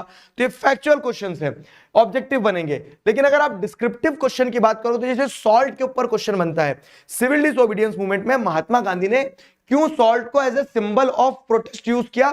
क्योंकि salt was something which was consumed both by poor and rich alike. ठीक है? ब्रिटिश गवर्नमेंट ने सॉल्ट के ऊपर टैक्स लगाया। ये ब्रिटिश गवर्नमेंट की मोनोपोली को दर्शाता था कि कितने क्रूअल है ये लोग कि उसके ऊपर टैक्स लगा रहे हैं। ठीक है? तो ये वाला पार्ट आपको ध्यान रखना है कि सॉल्ट को सिविल डिसोबीडियंस मूवमेंट में क्यों एज ए सिंबल इस्तेमाल किया गया था? क्योंकि सॉल्ट एक ऐसी चीज थी जिससे आप ज्यादा से ज्यादा लोगों को मूवमेंट में जोड़ सकते थे, और इसी के लिए महात्मा गांधी ने सॉल्ट को 11 डिमांड्स में रखा था। ध्यान रहेगा। तो ये सॉल्ट वाला क्वेश्चन क्लियर हो गया। अब इसके बाद देखें तो कल्चरल प्रोसेसेस क्या रही जिसके थ्रू हमने sense of collective belongingness India में डेवलप करी है। अगेन 5 नंबर का most probable, most potential question अगर आप पूछोगे तो 5 नंबर में एक सवाल यह भी आता है कि कैसे sense of collective identity develop की गई, किसके बीच में? हमारे लोगों के बीच में। ठीक है? इंडिया में सेंस ऑफ कलेक्टिव आइडेंटिटी कैसे डेवलप की गई? सिर्फ यूनाइटेड स्ट्रगल से नहीं, कल्चरल प्रोसेसेस भी रही हैं। तो सवाल बहरूपिया होता है मेरे दोस्त, आखिरी बार सुन लो, सवाल बहरूपिया होता है, वो अलग अलग तरह से पूछा जाएगा, लेकिन आपको कॉन्सेप्ट पे पकड़ रखना है। तो क्या हो रहा है? कल्चरल प्रोसेसेस क्या थी? जैसे इमेजेस वगैरह बनाई गई भारत माता वगैरह की। ठीक, साथ ही साथ आपको देखने को मिलता है क्या? सॉन्ग्स वगैरह लिखे गए, जैसे वंदे मातरम सॉन्ग्स लिखा बंकिम चंद्र चट्टोपाध्याय ने। फिर फोक टेल्स, फोक लोर्स को कलेक्ट किया गया, जैसे रविंद्रनाथ टैगोर, नितिशा शास्त्री, ये खुद जा जाके क्या करते थे? फोक टेल्स कलेक्ट करते थे, जिनके थ्रू लोगों को एकजुट किया जा सके। अगली चीज क्या है? अगली चीज आइकन्स और सिंबल्स का इस्तेमाल किया गया, जैसे फ्लैग्स वगैरह का इस्तेमाल किया गया। स्वदेशी फ्लैग बनाया गया, स्वराज फ्लैग बनाया गया। तो स्वदेशी फ्लैग किस समय बनाया गया था? स्वदेशी मूवमेंट के समय। स्वराज फ्लैग महात्मा गांधी ने नॉन कॉपरेशन मूवमेंट के टाइम बनाया। तो ये फ्लैग्स की डिटेल्स की स्वदेशी फ्लैग पे क्या है? 8 लोटस है। ध्यान आ रहा है? सारी चीजें रिकॉल करते चलो। तो ये यानी जो पूरा टॉपिक है, टॉपिक अपने आप में क्या करता है? एक पोटेंशियल 5 नंबर का क्वेश्चन लेके चलता है और एग्जाम में आता भी है। क्लियर है? तो ये सारे क्वेश्चंस एक बार सेशन खत्म होगा उसके बाद में आप देख के जाओगे, रिवाइज करके जाओगे। Got it? चलो आगे बढ़ते हैं। Describe the significance of silk routes in the pre modern period in the field of cultural exchange and religion. अगर हम चैप्टर 3 पे चले, चैप्टर 3 है making of global world. Making of global world से आपको एक बहुत पोटेंशियल टॉपिक क्या है वो कि सिल्क रूट। सिल्क रूट क्या है? तो बेसिकली प्री मॉडर्न वाइब्रेंट। ठीक है? सिल्क रूट क्या है? जो क्रिश्चियन एरा में रहा, 15वीं सेंचुरी तक फ्लरिश करा, एक ऐसा route, pre modern vibrant trade route, जिसके थ्रू लोग क्या करते थे? गुड्स का मूवमेंट करवाते थे, जिसके थ्रू लोग आपको क्या देखने को मिलता है कि सामान एक जगह से दूसरी जगह ले जाते थे। ये सिल्क रूट था। तो along the silk route the silk cargoes from China. ठीक है? तो चाइना से सिल्क कार्गोज जाती थी, इसीलिए उसका नाम सिल्क रूट पड़ गया। इंडिया से स्पाइसेस और टेक्सटाइल जाता था, और बदले में यूरोप से गोल्ड और सिल्वर आता था उसी रूट के थ्रू। और ये सिर्फ ट्रेड रूट नहीं था। सवाल ये आ गया कि how silk route was not just the trade route. ठीक है? वो क्या था? वो एक कल्चरल रूट भी था। तो आपको क्या देखने को मिलता है कि जो बुद्धिस्ट प्रीचर्स, क्रिश्चियन मिशनरीज, ठीक है, मुस्लिम कह सकते हैं प्रीचर्स, ये भी इसी रूट के थ्रू आए। तो trade and cultural both went hand in hand. ठीक है? सिल्क रूट की सिग्निफिकेंस ट्रेड और कल्चर दोनों के कंटेक्स्ट में रही है। तो ये वो वाली चीज हो गई। आगे बढ़े, अगला क्या है? Global transfer of diseases. तो global transfer of diseases, making of global world chapter अपने आप में बहुत छोटा, क्रिस्प और प्यारा सा चैप्टर है। उस चैप्टर में आपको क्या देखने को मिलता है कि 2 ही टॉपिक प्रोमिनेंट है कि ये कैसे डिसीजेस ने अमेरिका के कंक्वेस्ट में इंपॉर्टेंट रोल प्ले करा। अब उसका पूछने का, सवाल का तरीका बदल जाएगा। तो आपको वही लिखना है कि यूरोपियंस जो थे वो क्या थे? इम्यून नहीं थे किस चीज के, स्मॉल पॉक्स जैसी डिसीजेस के। और जब जो नेटिव अमेरिकन थे वो इम्यून नहीं थे, और जब यूरोपियंस वहां पहुंचे तो उसके पहले कि यूरोपियंस की बम गोले बारूद कुछ कर पाते, ठीक है, अमेरिकन नेटिव जो थे वो डिसीजेस से ही मरते चले गए। तो डिसीजेस इस तरह से क्या करती है, डिसीजेस इस तरह से उन्हें एक मौका देती है किस चीज का, टू स्टैब्लिश डोमिनेंस, किसको, यूरोपियंस को। तो वही वाली चीज है कि ग्लोबल ट्रांसफर ऑफ डिसीज जो है, डिसीजेस ने कैसे इंपॉर्टेंट रोल प्ले किया। अब चैप्टर अगर हम हिस्ट्री का आगे बढ़े, लास्ट चैप्टर मेकिंग क्या बोलते हैं, print culture in the modern world. ये जो print culture in the modern world वाला चैप्टर है, इस चैप्टर में आपको क्या देखने को मिलता है कि फैक्ट्स फैक्ट्स फैक्ट्स। तो अब एक बार तेजी से सारे फैक्ट्स रिवाइज करेंगे। जैसे चैप्टर स्टार्ट होता है तो ट्रेडिशनल चाइनीज बुक के बारे में बताया जाता है जिसका नाम है अकॉर्डियन बुक। बुद्धिस्ट मिशनरीज जो है तो डायमंड सूत्रा लिखते हैं, oldest Japanese book. Kitagawa Utamaro was the person जिन्होंने आर्ट फॉर्म डेवलप किया, उक्यो। वर्ल्ड की oldest Korean book printed with movable metal type क्या है, जिजिकी। मार्टिन लूथर किंग ने 95 थीसिस लिखे थे। मार्टिन लूथर उसके बाद में ग्रिम ब्रदर जो थे तो उन्होंने ट्रेडिशनल फोक टेल्स को कंपाइल किया था बच्चों के लिए, ग्रिम ब्रदर्स ने। साथ ही साथ क्या है, हफीज जो है तो हफीज ऑफ दीवान, ठीक है। ये बॉक्स में डिटेल और मैं इसलिए बता रहा हूं क्योंकि जैसे ये जयदेवा, गीता गोविंद जो है, Gita Govind was written by Jayadeva, ये बॉक्स की डिटेल और ये सैंपल पेपर में आई है प्रीवियस ईयर्स में। तो प्रोबेबिलिटी की पूछा जा सके एग्जाम में इज हाई, ठीक है। तो ये बॉक्स की डिटेल बता रहा हूं। जेम्स ऑगस्टस हिकी क्या थे, इंग्लिश मैन थे जिन्होंने बंगाल गैजेट वीकली मैगजीन लिखी थी। साथ ही साथ गंगाधर भट्टाचार्य क्या है, एक इंडियन थे जिन्होंने न्यूज़पेपर स्टार्ट किया था, उसका नाम भी बंगाल गैजेट था, लेकिन ये क्या था, ये न्यूज़पेपर था। राजा राम मोहन रॉय सोशल रिफॉर्मर थे जिनके न्यूज़पेपर का नाम संबंध कुमुदी था। हिंदू ऑर्थोडॉक्स जो थे उन्होंने राजा राम मोहन रॉय को काउंटर करने के लिए जो न्यूज़पेपर चलाया उसका नाम था समाचार चंद्रिका। साथ ही साथ आप क्या देखेंगे कि दो और पर्शियन न्यूज़पेपर वगैरह चलते थे जिनका नाम था जाम ए जहांनामा और शमशूल अखबार। साथ ही गुजराती न्यूज़पेपर एक चलाया जाता था। तो सारे न्यूज़पेपर्स के नाम ध्यान रखना, जिसका नाम था बॉम्बे समाचार। देवबंद सेमिनरी स्टैब्लिश किया गया था मुस्लिम्स के द्वारा, इस डर में कि कहीं रिलीजियस अथॉरिटीज की सिग्निफिकेंस कम ना हो जाए, जो कि फतवा इशू करता था for Muslims. Raj Sundari Devi was the female author जिन्होंने अपनी फुल लेंथ ऑटोबायोग्राफी लिखी थी, अमर जीवन, ठीक है। काशी कैलाश भाषनी देवी, ताराबाई शिंदे, पंडिता रामाबाई, ये वो महिलाएं हैं, ये वो वुमेन ऑथर हैं जिन्होंने खुल के वुमेन लाइफ के बारे में लिखा। साथ ही साथ क्या है, खालसा ट्रैक सोसाइटी की अगर बात करें तो पंजाब में खालसा ट्रैक सोसाइटी थी जो बुकलेट्स लिखती थी on the quality of good women. वैसे ही ज्योतिबा फुले जो थे तो उन्होंने क्या किया, यहाँ पे एक नाम मिसिंग है, राम चड्डा। बताओ राम चड्डा की बुक का नाम क्या है, नाम क्यों नहीं है राम चड्डा, लेकिन यहाँ राम चड्डा जो थे उनकी बुक का नाम बताओ जिन्होंने विमेन के कंडक्ट के ऊपर बुक लिखी। इन दी चैट तेजी से बताओ मुझे राम चड्डा की बुक का नाम क्या है, ठीक है। राम चड्डा की बुक का नाम क्या है बताओ। तो वो हो गया, राम चड्डा की बुक का नाम था स्त्री धर्म विचार। ज्योतिबा फुले की बुक थी गुलामगिरी, जिसमें उन्होंने कास्ट इनइक्वालिटीज के बारे में लिखना। Laxminath Bezbaruah, picture based question एक बार प्रीवियस ईयर में आया लक्ष्मीनाथ बेसबरुआ के ऊपर, जिनकी बुक थी, जिनकी स्टोरीज कंपाइल हुई थी, बुरी आयर सद, ठीक है। फिर क्या है, काशी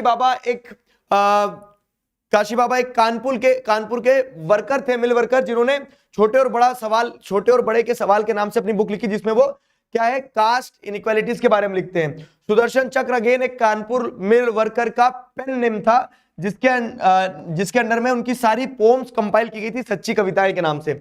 बाल गंगाधर तिलक का न्यूज़पेपर था केसरी, और बटाला पब्लिकेशन बंगाल में जो था वो एक एरिया को डेडिकेटेड था जहां पे सब प्रकार की किताबें छापी जाती थी। तो ये सारे जो नाम है, सारी जो बुक्स थे इस चैप्टर से, उस पे ऑब्जेक्टिव बनते हैं, तो वो ध्यान रखना है।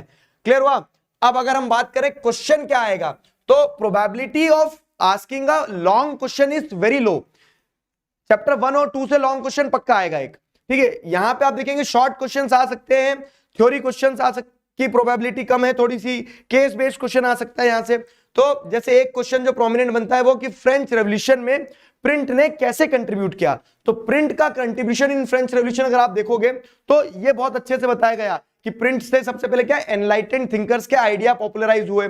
फाइन, प्रिंट के आने से क्या हुआ कि एक नया culture of debate and discussion start हुआ।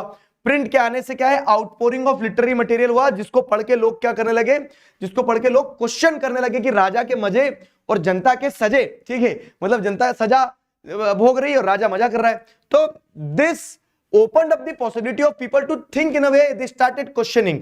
लेकिन कंक्लूजन में क्या लिखना है कि लोग सिर्फ एक चीज नहीं पढ़ रहे थे, लोग अच्छा पढ़ते थे तो उसका अपोजिट भी पढ़ते थे, और इस कारण से पॉसिबिलिटी दोनों तरह से होती थी कि लोग इन्फ्लुएंस भी हो सकते हैं और लोग इन्फ्लुएंस ना भी हो। समझ गए? वर्नाकुलर प्रेस एक्ट, अगेन इस चैप्टर का एक हाईएस्ट प्रोबेबिलिटी वाला एरिया। वर्नाकुलर प्रेस एक्ट क्या होता है भाई साहब, तो ब्रिटिशर्स के द्वारा जो लॉ इशू किया गया था जिसके चलते हमारी जो वर्नाकुलर प्रेस थी उनको कंट्रोल किया जाए। तो वर्नाकुलर प्रेस एक्ट क्यों पास किया गया, क्योंकि आफ्टर द रिवॉल्ट ऑफ 1857 आपको क्या देखने को मिलता है, जो ब्रिटिश गवर्नमेंट थी उनका attitude towards the local publications या फिर लोकल पब्लिशिंग हाउस चेंज हो गया। उन्हें लगा कि लोकल पब्लिकेशन हाउस जो हैं, इन्होंने क्या किया, इन लोकल पब्लिकेशन हाउसेज ने एक तरह से क्रांति लाने में एक बहुत इंपॉर्टेंट रोल प्ले किया है। तो इसीलिए 1878 में एक लॉ लाया जाता है जिसके चलते क्या किया जाता है, ये इंश्योर किया जाता है कि अब कौन क्या लिख रहा है इस चीज को चेक किया जाए।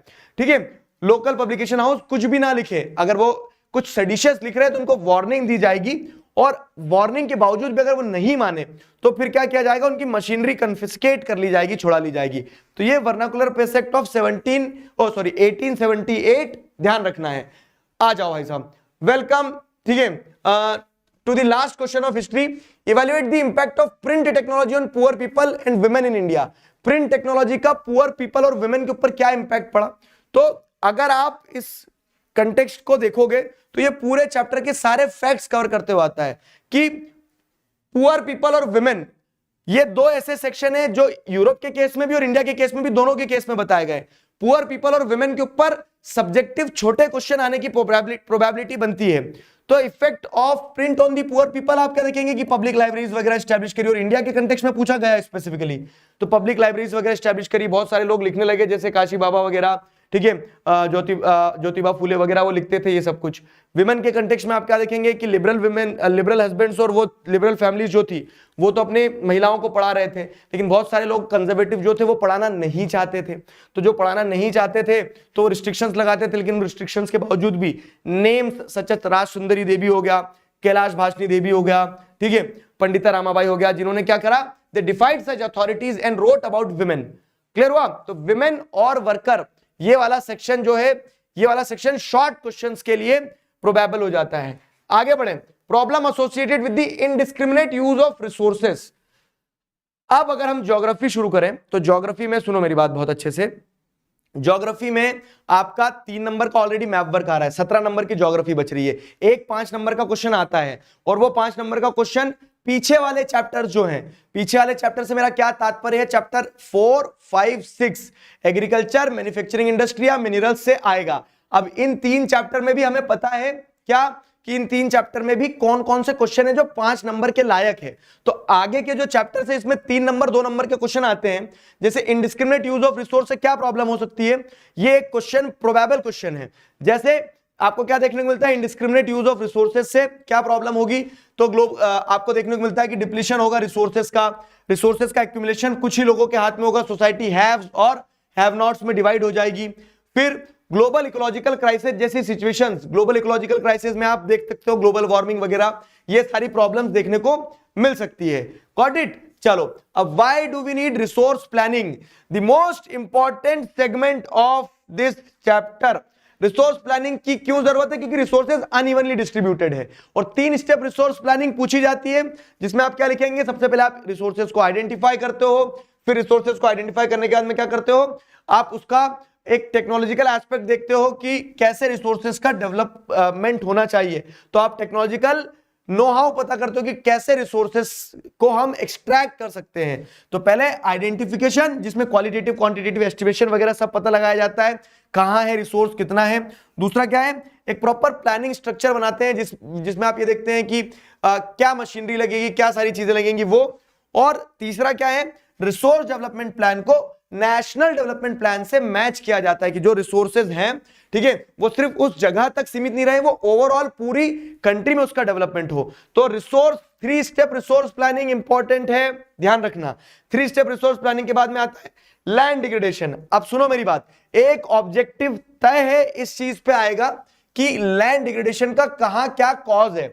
जैसे माइनिंग के कारण लैंड डिग्रेडेशन होता है, जैसे झारखंड, छत्तीसगढ़, मध्य प्रदेश, उड़ीसा वाले स्टेट्स में। लैंड डिग्रेडेशन के बाद में आपको देखने को मिलता है ओवरग्रेजिंग एक कॉज होता है लैंड डिग्रेडेशन का। तो ओवरग्रेजिंग कहां हो रही है, जैसे गुजरात, राजस्थान, मध्य प्रदेश और महाराष्ट्र वाले जो क्षेत्र है वहां पे लैंड डिग्रेडेशन क्यों हो रही है, या फिर ओवरग्रेजिंग के कारण किन स्टेट्स में लैंड डिग्रेडेशन हो रहा है। कान ऐसे पकड़ो या ऐसे, कान पकड़ नहीं होता है ना। तो वही है कि सवाल को ट्विस्ट करके पूछा जाएगा। मैं अगेन आपको बता रहा हूं कि ट्विस्ट होके आएंगे, आपको डायरेक्ट क्वेश्चन देखने को ऐसे मिलेंगे। कैसे कि एक स्टेटमेंट दे दिया, वहां पे पूछ लिया धीरे से कि राइज इन टर्शियरी सेक्टर का कारण बताओ। तो be mentally prepared for that कि क्वेश्चन ट्विस्ट होके आएगा, ठीक है। लेकिन आप थोड़ा फोकस करके अगर वहां देखोगे तो आपको क्वेश्चन बनेगा, कॉन्सेप्ट्स क्योंकि वही रहना है। जैसे यहां से ऑब्जेक्टिव आते हैं, ठीक है। ओवर इरिगेशन एक कारण है लैंड डिग्रेडेशन का, माइनिंग हो गया, ओवर इरिगेशन हो गया, डिफॉरेस्टेशन एक कारण है। अब ये 3 कारणों के बारे में स्टेट्स बताए गए, जैसे ओवर इरिगेशन किन स्टेट्स में हो रहा है, पंजाब, हरियाणा, वेस्टर्न उत्तर प्रदेश में, जहां खेती ज्यादा होती है, ठीक है। तो ये हो गया। अब कॉज और कंसिक्वेंस, सॉरी, कॉज के बाद में ये तो समस्या हो गई, समाधान बताओ। तो अगर माइनिंग कॉज है तो माइनिंग को रेगुलेट किया जाए, कंट्रोल किया जाए, वो सारी चीजें। वैसे अगर आप देखोगे ओवर ग्रेजिंग अगर कॉज है तो ग्रेजिंग को कंट्रोल किया जाए, अगर डिफॉरेस्टेशन एक कॉज है तो फॉरेस्ट लगाए जाए। क्लियर हुआ? तो कॉज का ही अपोजिट लिखना है किस चीज में, आपको कंजर्वेशन में। आगे बढ़ते हैं। अब देखो क्या है, चैप्टर 1 से आपको किसी भी क्रॉप को डिटेल में पूछा जाएगा, इसकी प्रोबेबिलिटी बहुत कम है। पूछा जाएगा भी अगर क्रॉप को तो आप सॉरी क्रॉप बोल रहा हूं, किसी भी सॉइल को आपको डिटेल में पूछा जाएगा, इसकी प्रोबेबिलिटी कम है। डिटेल में क्या पूछा जाता है, डिटेल में ये पूछा जा सकता है क्या कि आप क्या करो, आप जैसे 3-4 स्टेटमेंट दे देंगे और 4 स्टेटमेंट देने के बाद में आपसे पूछेंगे कि सॉइल को आइडेंटिफाई करो। हमारा थंब रूल यही था जो हमने चार्ट बनाने के समय सीखा था कि हर सॉइल के बारे में हमें एरिया पता हो, उस सॉइल में कौन सी क्रॉप्स ग्रो होती है, उस सॉइल के अंदर होता क्या, और सॉइल के एक्स फैक्टर। जैसे एक्स फैक्टर में हमें पता है कि एलुवियल सॉइल में खादर और भांगर होती है, तो ये शॉर्ट क्वेश्चन में आ सकता है। बाकी पूरा डिटेल में बड़ा क्वेश्चन स्पेसिफिकली क्रॉप सॉइल के बारे में आएगा नहीं आएगा, ठीक है। तो वो चीज ध्यान रखना है आपको कि सॉइल के बारे में डिटेल में बड़ा क्वेश्चन नहीं आता है। सॉइल के बारे में क्या पूछा जाता है, ऑब्जेक्टिव पूछे जाते हैं या छोटे क्वेश्चन। जैसे लीचिंग क्या होता है बताओ, किस सॉइल में देखने को मिलती है आपको, तो लेटराइट सॉइल में होती है। तो इस क्वेश्चन का जवाब दो जरा मुझे, ठीक है। इस तरह से आपको क्या देखने को मिलेगा, इस तरह से डायरेक्ट क्वेश्चन देखने को मिलेंगे जो सॉइल के किस चीज को पूछेंगे, जो सॉइल के फीचर को पूछेंगे कि identify the soil with the help of following information. तो ये सॉइल के ऐसे आपको पॉइंट्स दे दिए जाएंगे और सॉइल के पॉइंट्स देने के बाद में आपसे क्या पूछा जाएगा, सॉइल के पॉइंट्स देने के बाद में ऐसा सारी सॉइल्स के केस में हो सकता है। जैसे यहां राइट आंसर क्या हो रहा है आपका, ठीक है, यहां आपका राइट आंसर क्या हो जाता है, यहां आपका राइट आंसर हो जाता है कि result of intense leaching laterite soil, B, yes, B B B B is the right answer. बढ़िया, B is the right answer, शाबाश। तो अभी तक जितने, एक बार ज्योग्राफी कंप्लीट कर लूं फिर बात करता हूं, 2 मिनट तुमसे रुको। Describe how communities have conserved and protected forest and wild life in India. Forest and wild life से केस बेस्ड क्वेश्चन आएगा। केस बेस्ड क्वेश्चन के लिए कुछ अलग से प्रिपरेशन करके नहीं जाना है, वो सवाल वहां है और वहीं पे उसका जवाब है, ठीक है। लेकिन अगर आप देखोगे तो 3 ऐसे एरियाज हैं। 3 एरियाज कौन से हैं, जैसे क्या है कि कम्युनिटीज ने कैसे कंजर्वेशन में इंपॉर्टेंट रोल प्ले करा है। तो जॉइंट फॉरेस्ट मैनेजमेंट जैसे जो होता है, जॉइंट फॉरेस्ट मैनेजमेंट, जहां पे अब जॉइंट फॉरेस्ट मैनेजमेंट जैसी एक चीज क्या है, इसको थोड़ा सा कॉम्पिटेंसी बेस्ड क्वेश्चन बना के पूछ लिया जाएगा कि आप बताओ एक जगह है जहां पे लोग क्या करते हैं, लोग एक तरह से सरकार के साथ मिलकर जंगल बचाते हैं, तो ये किस तरह का एक एग्जांपल है। तो आप देखेंगे कम्युनिटी इन कंजर्वेशन का, जिसमें जॉइंट फॉरेस्ट मैनेजमेंट एक एग्जांपल हो गया। तो ऐसे कॉम्पिटेंसी बेस्ड क्वेश्चंस जो है वो आपने जो थ्योरी पढ़ी है उस थ्योरी को रियल लाइफ से कनेक्ट करके पूछे जाते हैं, ठीक है। उस थ्योरी को रियल लाइफ से कनेक्ट करके पूछे जाते हैं। तो अब अगर पूछा जाए कि how communities have played a important role in conservation, तो 5 पॉइंटर्स अपने जो बनेंगे कि जैसे आप देखेंगे सिरिस्का टाइगर रिजर्व में लोगों ने वाइल्ड लाइफ प्रोटेक्शन एक्ट को साइड करते हुए वहां पे क्या किया, हंटिंग वगैरह को और माइनिंग एक्टिविटीज को सबको बैन करवा दिया। फाइन। फिर उसी के साथ साथ अलवर डिस्ट्रिक्ट ऑफ राजस्थान था, जहां पे 1200 हेक्टेयर्स ऑफ लैंड को क्या डिक्लेयर कर दिया, भैरवदेव धाकब सेंचुरी डिक्लेयर कर दिया। साथ में चिपको मूवमेंट जो चला हिमालयस में, तो उससे क्या हो गया कि डिफॉरेस्टेशन को रोका गया। बीज बचाओ आंदोलन इन तहरीर नवदन्या एक ऐसा एनजीओ जिसने क्या किया कि ट्रेडिशनल सीड्स को कंजर्व किया। जॉइंट फॉरेस्ट मैनेजमेंट जो कि 1988 में स्टार्ट हुआ उड़ीसा से, जहां पे आपको क्या देखने को मिलता है कि गवर्नमेंट और प्राइवेट कम्युनिटीज विलेजर्स ने मिलके किसको कंजर्व किया, फॉरेस्ट को। इसके बदले में उन्हें क्या मिलेगा, जब भी हार्वेस्ट होगी तो सक्सेसफुल हार्वेस्ट पे टिम्बर मिलेगा और नॉन टिम्बर प्रोडक्ट्स वो जंगल से ला सकते हैं, यूज कर सकते हैं। ठीक है, तो ये आपका हो गया कम्युनिटी कैसे इंपॉर्टेंट रोल प्ले कर सकती है कंजर्वेशन में। अब सरकार ने क्या किया कंजर्वेशन के लिए, तो Indian wild life protection act जैसे पास किया सरकार ने। आपको क्या देखने को मिलता है कि वाइल्ड लाइफ सेंचुरीज वगैरह स्टैब्लिश करी, नेशनल पार्क्स स्टैब्लिश करे। सरकार ने स्पेसिफिक प्रोजेक्ट्स चलाए जैसे प्रोजेक्ट टाइगर। तो वो वाला टॉपिक जो कि सरकार ने क्या किया और कम्युनिटी ने क्या किया कंजर्वेशन के लिए, ये थ्योरी पे आता है। ऑब्जेक्टिव में बहुत सारे फैक्ट्स हैं, जैसे कौन से फॉरेस्ट होते हैं, 3 टाइप के, रिजर्व फॉरेस्ट होते हैं, प्रोटेक्टेड फॉरेस्ट होते हैं, अनक्लास फॉरेस्ट होते हैं। Be prepared for this section, किससे ऑब्जेक्टिव आ सकते हैं, जिसमें आपको क्या देखने को मिलता है कि परमानेंट फॉरेस्ट क्या होगा कि रिजर्व्ड और प्रोटेक्टेड को जोड़ दोगे। परमानेंट फॉरेस्ट का हाईएस्ट शेयर कहां पे, मध्य प्रदेश। तो ये फैक्ट्स जो हमने पूरे साल पढ़े हैं बार बार इन पे ऑब्जेक्टिव आएंगे। ठीक है, इन फैक्ट्स पे ऑब्जेक्टिव आएंगे और थ्योरी क्वेश्चंस मैं आपको बताते चल रहा हूं। फिर क्या है, state the importance of multipurpose projects.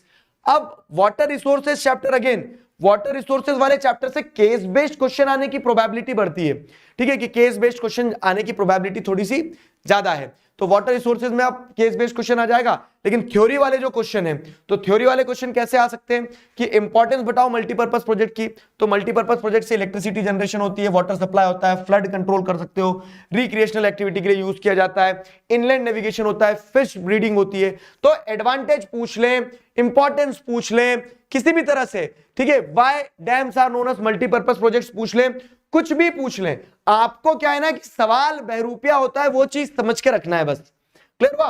तो ये इंपॉर्टेंस पूछा जाएगा।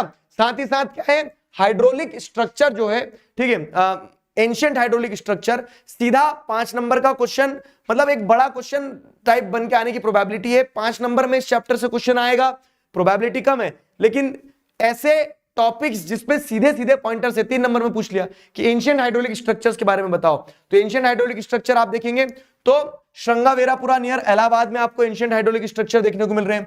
ठीक है, चंद्रगुप्त मौर्य जो अपने टाइम पीरियड में अगर आप देखते हैं तो इरिगेशन वर्क्स के लिए सोफिस्टिकेटेड कह सकते हैं लेक्स, डैम्स और इरिगेशन सिस्टम डेवलप करता है।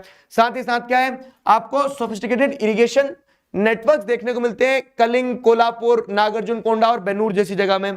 ठीक है, one of the largest artificial lake आपको भोपाल में देखने को मिलता है जो 11th सेंचुरी में बना था। 14th सेंचुरी में इल्तुतमिश ने अपने लिए हौस खास के लिए, मतलब सिरी फोर्ट को पानी सप्लाई करने के लिए हौस खास टैंक बनवाई थी। तो ये 5 पॉइंटर जो हैं एंशिएंट हाइड्रोलिक स्ट्रक्चर के, वो ध्यान रखिएगा, एंशिएंट हाइड्रोलिक स्ट्रक्चर के पॉइंटर्स ध्यान रखिएगा। आगे बढ़ते हैं, एग्रीकल्चर चैप्टर। एग्रीकल्चर चैप्टर में अगर आप देखोगे तो एग्रीकल्चर चैप्टर में देखो थ्योरी पार्ट बहुत कम है। एग्रीकल्चर चैप्टर में क्वेश्चन कहां से आएगा, या तो प्रिमिटिव सब्सिस्टेंस, इंटेंसिव सब्सिस्टेंस और कमर्शियल फार्मिंग वाली जो चीज है, ठीक है, वो थ्योरी में पूछा जा सकता है। और उससे भी ज्यादा प्रोबेबिलिटी वाली चीज बताऊं मैं तो क्रॉपिंग सीजन की, राबी, खारिफ, जैद वाला जो क्रॉपिंग सीजन है, इस पे ऑब्जेक्टिव और सब्जेक्टिव दोनों तरह के क्वेश्चंस आते हैं। तो हमने सीखा है कि खारिफ सीजन क्या होता है, आपकी स्कूल का टर्म 1 होता है, राबी सीजन टर्म 2 होता है, और ये गर्मी की छुट्टियां होती है। तो kharif season onset of monsoon के साथ क्रॉप सो की जाती है, सितंबर अक्टूबर में हार्वेस्ट की जाती है। क्रॉप्स जैसे पैडी, मेज, ज्वार, बाजरा, ये सारी क्रॉप्स खारिफ क्रॉप कहलाती है। ध्यान आया? राबी क्रॉप जो आपकी टर्म 2 मतलब अक्टूबर नवंबर में सो की जाती है, मार्च अप्रैल में हार्वेस्ट हो जाती है। वीट, बार्ले, पीस, ग्राम, मस्टर्ड, ये सारी उसकी क्रॉप्स के एग्जांपल हो गए।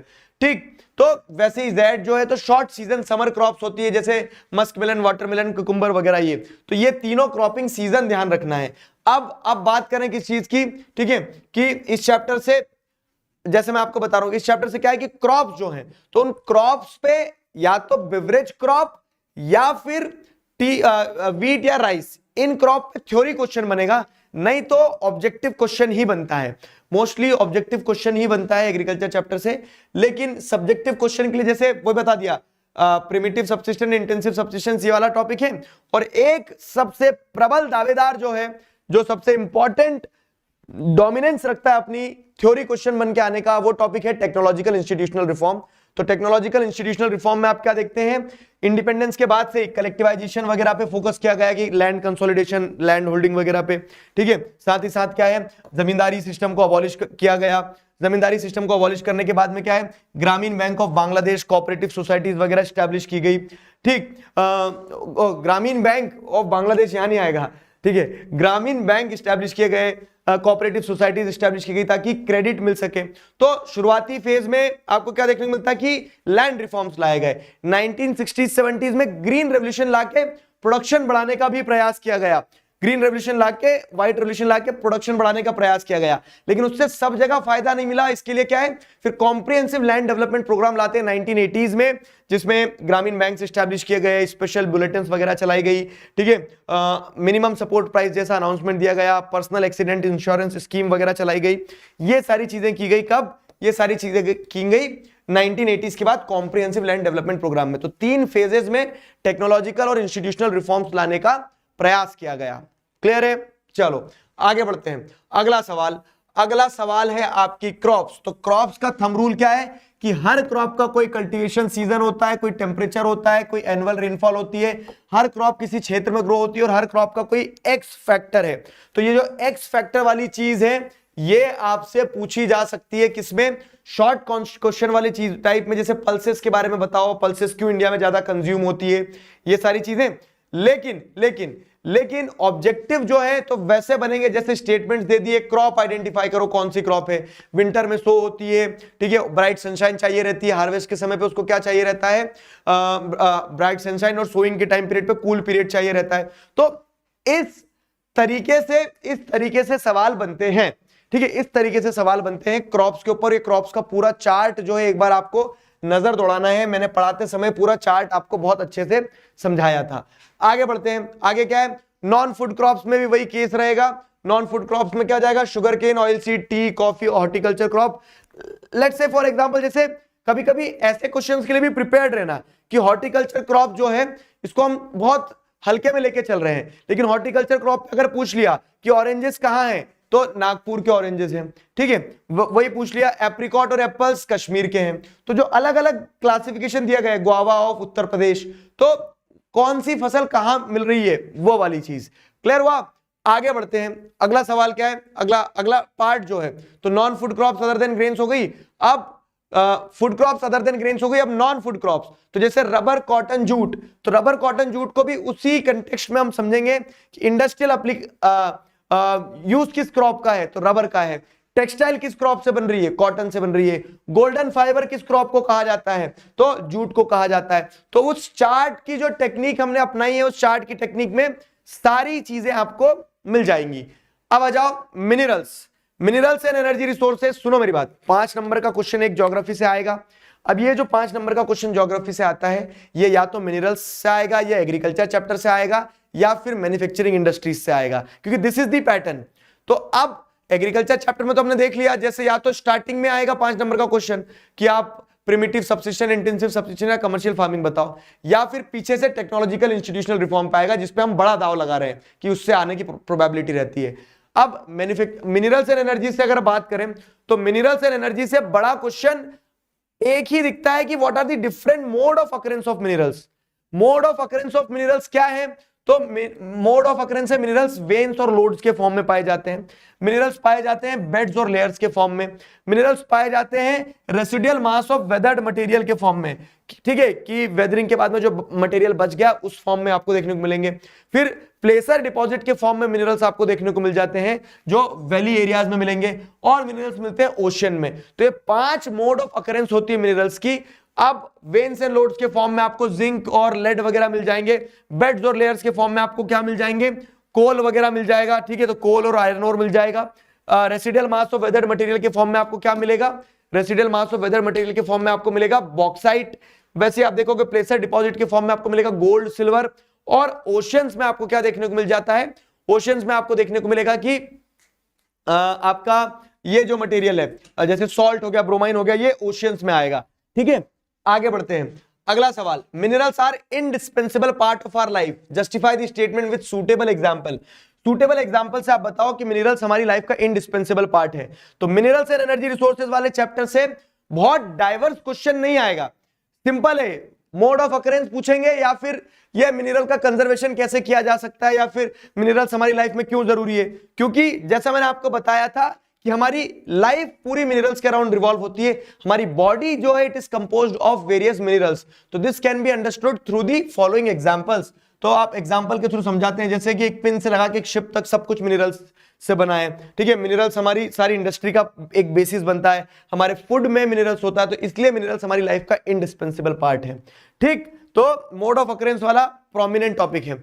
फिर क्या है, मैन्युफैक्चरिंग इंडस्ट्री में भी वैसे आप देखोगे तो मैन्युफैक्चरिंग इंडस्ट्री में पूरी इंडस्ट्रीज पे बहुत ज्यादा क्वेश्चन नहीं है। इंपॉर्टेंस बताओ मैन्युफैक्चरिंग इंडस्ट्री की, तो इंपॉर्टेंस क्या है मैन्युफैक्चरिंग इंडस्ट्री की कि एग्रीकल्चर को मॉडर्नाइज करता है वो, और हैवी डिपेंडेंस जो है एग्रीकल्चर सेक्टर के ऊपर उससे हमें बचाता है। फिर क्या है, इंडस्ट्रीज जो है एम्प्लॉयमेंट देती है लोगों को, अनएम्प्लॉयमेंट खत्म करती है, और पॉवर्टी जो है पॉवर्टी को भी खत्म करती है।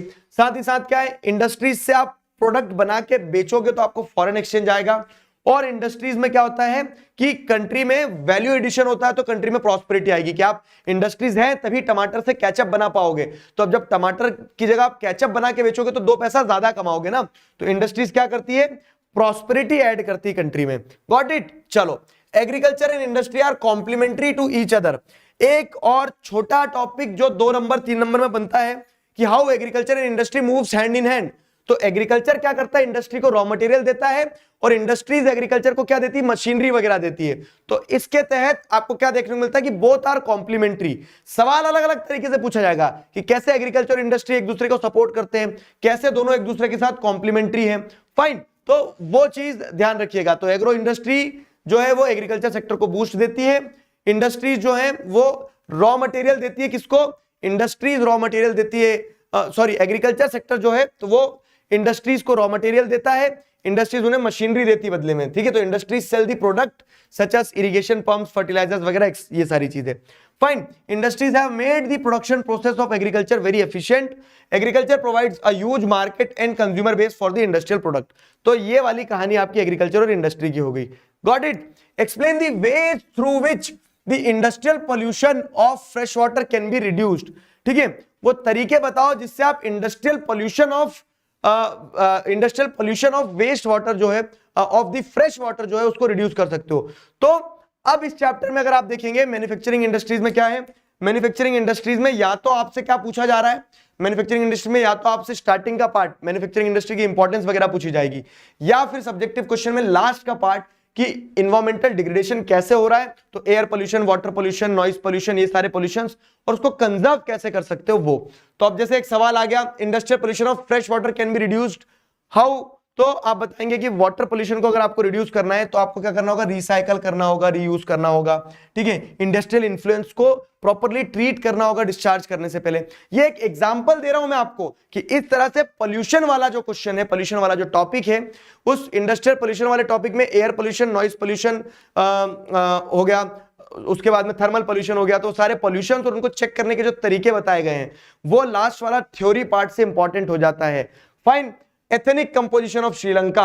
आ जाओ, हिस्ट्री और ज्योग्राफी का पार्ट मैंने कवर करवा दिया है, अब सिविक्स और इकोनॉमिक्स है। कोई डाउट, कोई सवाल, कोई समस्या, कोई परेशानी बताओ।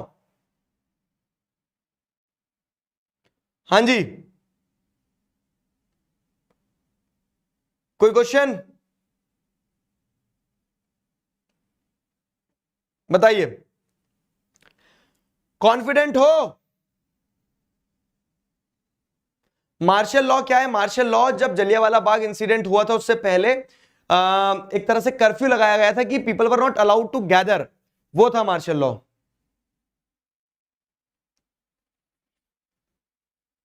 6 बजे तक हो जाएगा खत्म। स्पैम मोटिवेशन, मोटिवेशन अब सिर्फ एकमात्र ये है कि हम हमारी मंजिल के एकदम करीब आ चुके हैं। यहां आपको सिर्फ अपने ऊपर विश्वास रखना है, आप अपने आप में पर्याप्त हो, तैयार हो, बेहतरीन हो, जाना और अपना बेस्ट देना बस, ठीक है, समझ गए। चलो आगे बढ़ा जाए। तो अब अगर हम आगे बढ़े तो एथनिक कंपोजिशन ऑफ श्रीलंका की अगर बात की जाए तो एथनिक कंपोजिशन ऑफ श्रीलंका समझो तो मेजरली आपको क्या देखने को मिलता है कि पावर शेयरिंग से ये 2-3 ही क्वेश्चन आते हैं कि एथनिक कंपोजिशन बताओ। तो जैसे श्रीलंका का एथनिक कंपोजिशन तमिल स्पीकर से 18%, 13% और 5% मिला के 18% क्या बोल सकते हैं, हाँ 18% तमिल स्पीकर से 74% सिन्हालास थे। और सिन्हालास जो अधिकतर थे वो कौन सी भाषा बोलते थे, तो सिन्हालास बुद्धिस्ट लैंग्वेज, सिन्हालास जो थे वो क्या बोल रहा हूं मैं, सिन्हालास कौन सी भाषा बोलते थे, तो बेसिकली सिन्हाला थे कितने 74%, 18% तमिल्स थे। तमिल्स में भी आपको क्या देखने को मिल रहा था कि तमिल्स में भी श्रीलंकन तमिल्स जो नेटिव श्रीलंका के थे वो 13%, 5% इंडियन तमिल्स थे। अधिकतर सिन्हालास बुद्धिस्ट थे और अधिकतर तमिल्स क्या थे, हिंदूज और मुस्लिम्स थे। और 7% लोग क्रिश्चियन थे जो कि तमिल और सिन्हाला दोनों भाषा बोलने वाले थे, ठीक है। ये हो गया एथनिक कंपोजिशन ऑफ श्रीलंका। अब ये जो चैप्टर 1 है पावर शेयरिंग का, यहां से ऑब्जेक्टिव में क्वेश्चन ऐसे बन जाते हैं कि पावर शेयरिंग क्यों डिजायरेबल है, ठीक है। तो पावर शेयरिंग क्यों डिजायरेबल है, उसका मॉरल रीजन पूछ लिया, प्रूडेंशियल रीजन पूछ लिया, स्टेटमेंट बना के उस पर क्वेश्चन पूछ लिया ऑब्जेक्टिव। सब्जेक्टिव में भी क्या है कि सीधा क्वेश्चन 3 नंबर की why power sharing is desirable बताओ। तो मॉरल रीजन एक क्या होता है कि power sharing is the very spirit of democracy. और पावर शेयरिंग में क्या होता है कि लोगों से कंसल्ट करना होता है कि आप अगर डेमोक्रेसी की बात करो तो डेमोक्रेसी में पीपल आर सुप्रीम, तो at least people should be consulted ना। तो इस सेंस में क्या है कि मॉरल रीजन तो ये हो गया। और प्रूडेंशियल रीजन क्या है कि पावर शेयर करने से लड़ाइयां नहीं होगी, power sharing reduces the chances of conflict. अगर आपने पावर शेयर कर दी तो लोग क्यों लड़ेंगे, अब जब लोग लड़ेंगे नहीं तो stability of political order ensure होती है कि पावर शेयर करने से चीजें स्टेबल रहेगी, स्मूथ रहेगी। पावर शेयर करने से आपको क्या देखने को मिलता है कि आप मेजोरिटी कम्युनिटी को वो पावर नहीं दे रहे हो कि वो माइनॉरिटी के ऊपर क्या कर जाए, अपनी विल इंपोज कर जाए। मेजोरिटी माइनॉरिटी दोनों के पास पावर होगी, समझे, वो चीज है। Describe the elements of Belgian model of accommodation. Belgian जो है, बेल्जियम जो था, बेल्जियम में क्या हुआ, कंफ्लिक्ट वहां भी था लेकिन बेल्जियम में अकोमोडेशन हुआ था। कैसे अकोमोडेशन हुआ था बेल्जियम में, क्योंकि बेल्जियम में आप देखते हो उनके कॉन्स्टिट्यूशन को उन्होंने 4 बार अमेंड किया। ये सवाल कि उन्होंने क्या अमेंडमेंट्स किए, ये इंपॉर्टेंट क्वेश्चन है, ठीक है। तो आप जैसे देखोगे तो बेल्जियम में 4 बार उन्होंने अपने कॉन्स्टिट्यूशन को अमेंड किया, जिसके चलते उन्होंने क्या किया, सबसे पहले कि नंबर ऑफ फ्रेंच और डच स्पीकिंग मिनिस्टर जो है सेंट्रल गवर्नमेंट में इक्वल रहेंगे, ठीक है। स्टेट जो है सबऑर्डिनेट नहीं रहेंगे सेंट्रल गवर्नमेंट को। ब्रसेल्स की एक अपनी सेपरेट गवर्नमेंट होगी जहां पे फ्रेंच और डच स्पीकिंग मिनिस्टर बराबर होंगे। और तीसरी चीज ये देखो, ये एक छोटा ऑब्जेक्टिव क्वेश्चन बन सकता है या फिर 2 मार्कर्स पे क्वेश्चन बन सकता है कि कम्युनिटी गवर्नमेंट क्या है। तो कम्युनिटी गवर्नमेंट होगी बेल्जियम में, जो कि क्या करेगी, जो आपको देखने को मिलता है कम्युनिटी गवर्नमेंट क्या करेगी, जिसके पास पावर होगी एजुकेशन, लैंग्वेज और कल्चर रिलेटेड मुद्दों पे, रिलीजन रिलेटेड मुद्दों पे निर्णय लेने की। तो हर लैंग्वेज स्पीकिंग ग्रुप की एक अपनी कम्युनिटी गवर्नमेंट होगी, जैसे French community government, Dutch community government और German community government. Got it. Power sharing के डिफरेंट टाइप्स। आ जाओ, एक चीज सीधी बता रहा हूं जो आपको आज देखने को मिल रही होगी कि या तो vertical form of power sharing या तो horizontal form of power sharing, ठीक है। मतलब horizontal form of power sharing में क्या आ जाता है, जब पावर को अलग अलग ऑर्गन्स में शेयर किया जा रहा है। Vertical form of power sharing में जब पावर को अलग अलग लेवल्स में शेयर किया जा रहा है। या तो इस पे क्वेश्चन आएगा या फिर ये बड़ा क्वेश्चन आ सकता है कि what are the different forms of power sharing. Forms of power sharing chapter से एक प्रोबेबल क्वेश्चन है। ऑब्जेक्टिव सब्जेक्टिव किसी ना किसी टर्म्स में आपको देखने को मिलेगा। तो ऑब्जेक्टिव या सब्जेक्टिव किसी ना किसी टर्म्स में आपको देखने को मिलेगा।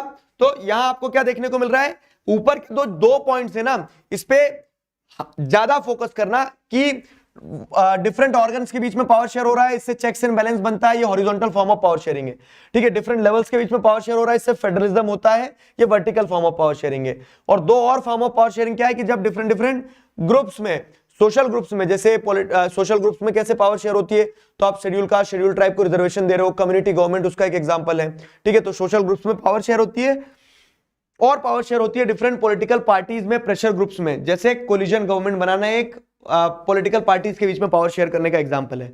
फाइन।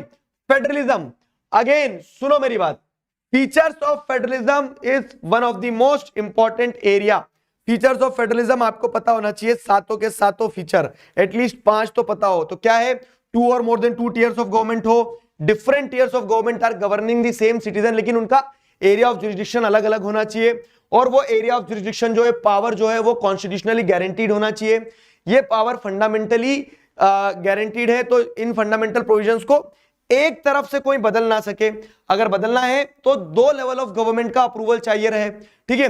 कोर्ट्स जो है वो क्या करें? कॉन्स्टिट्यूशन को इंटरप्रेट करने का काम करें और एम्पायर का काम करें। अगर डिस्प्यूट होते हैं तो दोनों के बीच में डिस्प्यूट्स को रिजॉल्व करने का। साथ ही साथ क्या है? सोर्सेज ऑफ रेवेन्यू जो है दोनों लेवल ऑफ गवर्नमेंट के क्लियरली स्पेसिफाइड होना चाहिए, तीनों लेवल ऑफ गवर्नमेंट के। और फेडरलिज्म के डुअल ऑब्जेक्टिव होते हैं कि ये क्या करता है? अकोमोडेट करता है डाइवर्सिटी को, और at the same time country को यूनाइटेड भी रखता है। तो ये सातों फीचर ऑफ फेडरलिज्म, ठीक है, मोस्ट इंपॉर्टेंट। आगे बढ़े तो what makes India a federal country? India एक फेडरल कंट्री है, लेकिन इंडिया एक फेडरल कंट्री क्यों है, कैसे है, ये बताओ। तो what makes India a federal country? तो इंडिया एक फेडरल कंट्री कैसे है, अब आपको इसको बताना है। तो वो जो फीचर्स ऑफ फेडरलिज्म वही अप्लाई होते हैं कि इंडिया में आपको देखने को मिलता है 3 टियर ऑफ गवर्नमेंट है, डिफरेंट एरिया ऑफ जुरिस्डिक्शन है, union list, state list, concurrent list. अब सुनो मेरी बात, union list, state list, concurrent list के जो मुद्दे हैं कि यूनियन लिस्ट में क्या आता है, स्टेट लिस्ट में क्या आता है, कंकरेंट लिस्ट में क्या आता है, ये ऑब्जेक्टिव बन के आते हैं, मैं अभी बताऊंगा आपको, ठीक है। अब जैसे फॉर्म्स ऑफ फेडरलिज्म पढ़ रहे हैं तो coming together, holding together federation होता है। इसके एग्जांपल पूछे जाते हैं कि कमिंग टुगेदर का फेडरेशन का एग्जांपल क्या है, होल्डिंग टुगेदर फेडरेशन का एग्जांपल क्या है ऑब्जेक्टिव में, ठीक है। तो एनी अमेंडमेंट, देखो क्या ये हो गया आपने कि इंडिया कैसे फेडरल कंट्री है, तो डिफरेंट एरियाज ऑफ जुरिस्डिक्शन है। फिर क्या है? Some states gave special power where some states are union territories. तो ये होल्डिंग टुगेदर फेडरेशन है इंडिया, जिसमें अनइक्वल पावर डिस्ट्रीब्यूटेड है, उस चीज को दर्शाया गया है कि India is a holding together federation. साथ ही साथ क्या देखने को मिलता है कि हमारी कॉन्स्टिट्यूशन में भी आपको अगर कुछ बदलना है तो आप एक तरफा नहीं बदल सकते हो, 2/3 मेजोरिटी चाहिए रहेगी, आपको अप्रूवल लेना पड़ता है। तो इसके चलते क्या है कि ये बताया जा रहा है कि fundamental provisions can not be change unilaterally. साथ ही साथ जुडिशरी जो होती है एक बहुत इंपॉर्टेंट रोल प्ले करती है when it comes to implementation of constitutional provisions और रिजॉल्विंग द डिस्प्यूट रिजोल्व करना है तो वहां पे जुडिशरी का एक महत्वपूर्ण रोल हो जाता है, ठीक है। अब इसके बाद में समझो जरा, इसके बाद में क्या है? फेडरलिज्म चैप्टर से मैंने आपको बता दिया what makes India federal country, federalism के फीचर, ये तो 2 चीजें हो गई। तीसरी चीज क्या है ना, तीसरी चीज जो है वो है 1992 में क्या कॉन्स्टिट्यूशनल अमेंडमेंट लाया गया, क्या चेंजेस लाए गए, जिससे क्या हुआ? G20 नहीं आएगा बेटा, अभी बोल दे रहा हूं, G20 नहीं आएगा, खत्म, ठीक है। तो अगर आप जैसे देखोगे कि 1992 में क्या चेंजेस इंट्रोड्यूस किए गए थे जिससे हमारे कॉन्स्टिट्यूशन में डिसेंट्रलाइजेशन को स्ट्रॉन्ग किया गया, लोकल गवर्नमेंट को स्ट्रॉन्ग किया गया, तो वो 5 पॉइंट कि 1992 में, देखो अब सवाल बदल जाएगा, यहां पे 3 बोल दिया, यहां पे 5 बोल दे, यहां पे सीधा ये बोल दे कि क्या कॉन्स्टिट्यूशनल चेंजेस लाए गए, यहां पे ये पूछ ले कि लोकल गवर्नमेंट को स्ट्रेंथन कैसे किया गया, तो सवाल बेरूपिया होता है। मैं हर बार बोलते आ रहा हूं कि शब्द बदलेंगे लेकिन कंसेप्ट तो वही रहेगा ना। तो कंसेप्ट जैसे अगर आप देखोगे तो holding regular elections under the local government body has been made compulsory, ये पहला चेंज लाया गया। दूसरा क्या? रिजर्वेशन दिया गया schedule caste, schedule tribe, OBCs को, 1/3 सीट्स विमेन के लिए रिजर्व की गई, ठीक है। फिर क्या है? Independent institution state election commission बनाया गया, जिस स्टेट इलेक्शन कमीशन का काम क्या होगा कि वो क्या करवाएगा? State election commission elections conduct करवाएगा। किसके इलेक्शंस कंडक्ट करवाएगा? लोकल लेवल के इलेक्शन कंडक्ट करवाएगा इंडिपेंडेंट स्टेट इलेक्शन कमीशन, ठीक है। फिर क्या है? State government is required to share some power and revenue with local government bodies, तो वो रेवेन्यू और वो पावर अब स्टेट गवर्नमेंट को लोकल बॉडीज को देना पड़ेगी। तो ये 5 चेंजेस आपको देखने को मिलते हैं कॉन्स्टिट्यूशन में इंक्लूड किए गए लोकल गवर्नमेंट को स्ट्रेंथन करने के लिए, ठीक है। अब इस चैप्टर से या फिर पूरे पेपर में स्पेसिफिकली जो ऑब्जेक्टिव आएंगे, तो देखो मैंने बताया कमिंग टुगेदर फेडरेशन, एक होल्डिंग टुगेदर फेडरेशन। जब इंडिपेंडेंट स्टेट्स एक साथ आते हैं, बड़ा यूनियन बनाते हैं, तो कमिंग टुगेदर फेडरेशन। उसके एग्जांपल ध्यान रखना, जैसे यूएसए, स्विट्जरलैंड, ऑस्ट्रेलिया और नेक्स्ट टॉपर्स, ठीक है। कमिंग टुगेदर फेडरेशन है। होल्डिंग टुगेदर फेडरेशन का एग्जांपल क्या है कि जब एक इंडिपेंडेंट यूनिट सेंट्रल अथॉरिटी क्या करती है? स्टेट्स को पावर देती है, जैसे इंडिया में होता है। तो लार्ज कंट्री क्या करती है? अपनी पावर डिवाइड करती है कॉन्स्टिट्यूएंट यूनिट्स में, जैसे इंडिया, स्पेन और बेल्जियम एक होल्डिंग टुगेदर फेडरेशन का एग्जांपल है। Union list, state list, concurrent list क्या है? तो union list, state list, concurrent list आपको देखने को मिलता है कि वो 3 लिस्ट है जिसमें आपने पावर जो है एरिया ऑफ जुरिस्डिक्शन अलग अलग किया है। यूनियन लिस्ट में वो मुद्दे आते हैं जो नेशनल इंपॉर्टेंस के, जैसे फॉरेन अफेयर, बैंकिंग, कम्युनिकेशन और करेंसी, जिन पे लॉ बनाने की पावर यूनियन गवर्नमेंट के पास होती है। स्टेट लिस्ट में वो मुद्दे आते हैं जैसे police, trade, commerce, agriculture and irrigation, इन पे लॉ बनाने की पावर किसके पास आती है? स्टेट गवर्नमेंट के पास। और कंकरेंट लिस्ट में education, forest, trade union, marriage, adoption and succession जैसे मुद्दे आते हैं। ये एग्जांपल्स ध्यान रखना क्योंकि इन पे ऑब्जेक्टिव क्वेश्चन बनते हैं। ठीक है, ये हो गया। अब आ जाओ, क्या पिछले साल एक क्वेश्चन आया था सरप्राइज कि ये 22 लैंग्वेजेस शेड्यूल लैंग्वेज में दी गई है, जो शेड्यूल 8 में दी गई है, जो हमारी शेड्यूल लैंग्वेजेस कहलाती है, वो कौन सी है?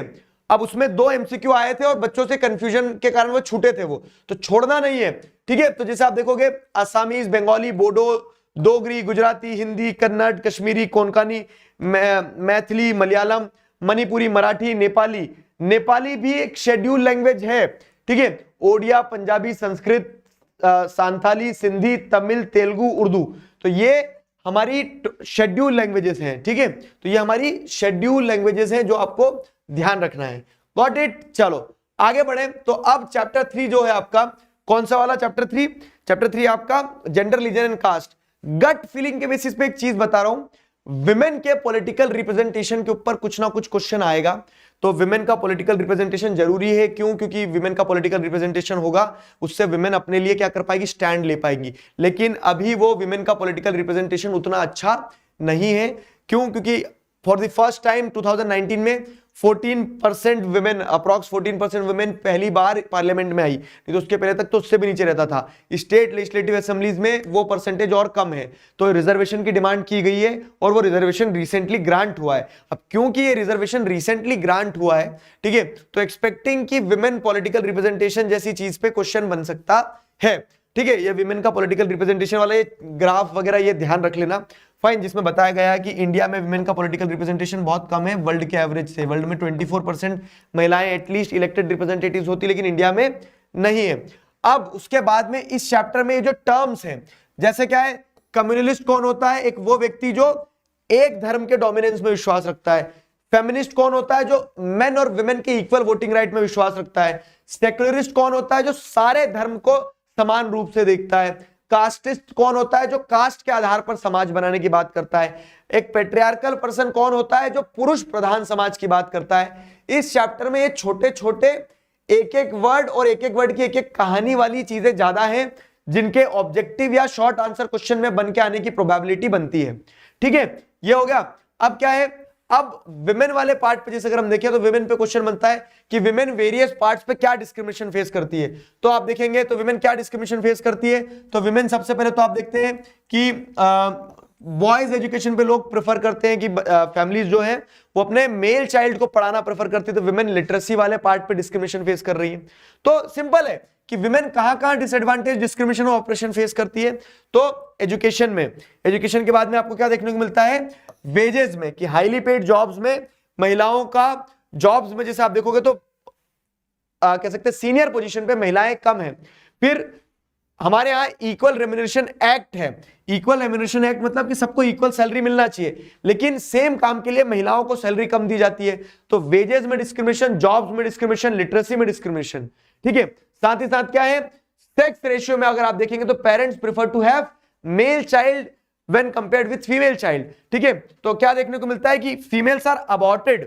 तो ये एक डिस्क्रिमिनेशन है। और प्राइवेट डोमेन में भी डिस्क्रिमिनेशन फेस करती है, जैसे women face harassment, exploitation and violence in our society in their homes. तो ये वो वेरियस एस्पेक्ट्स हैं। Got it?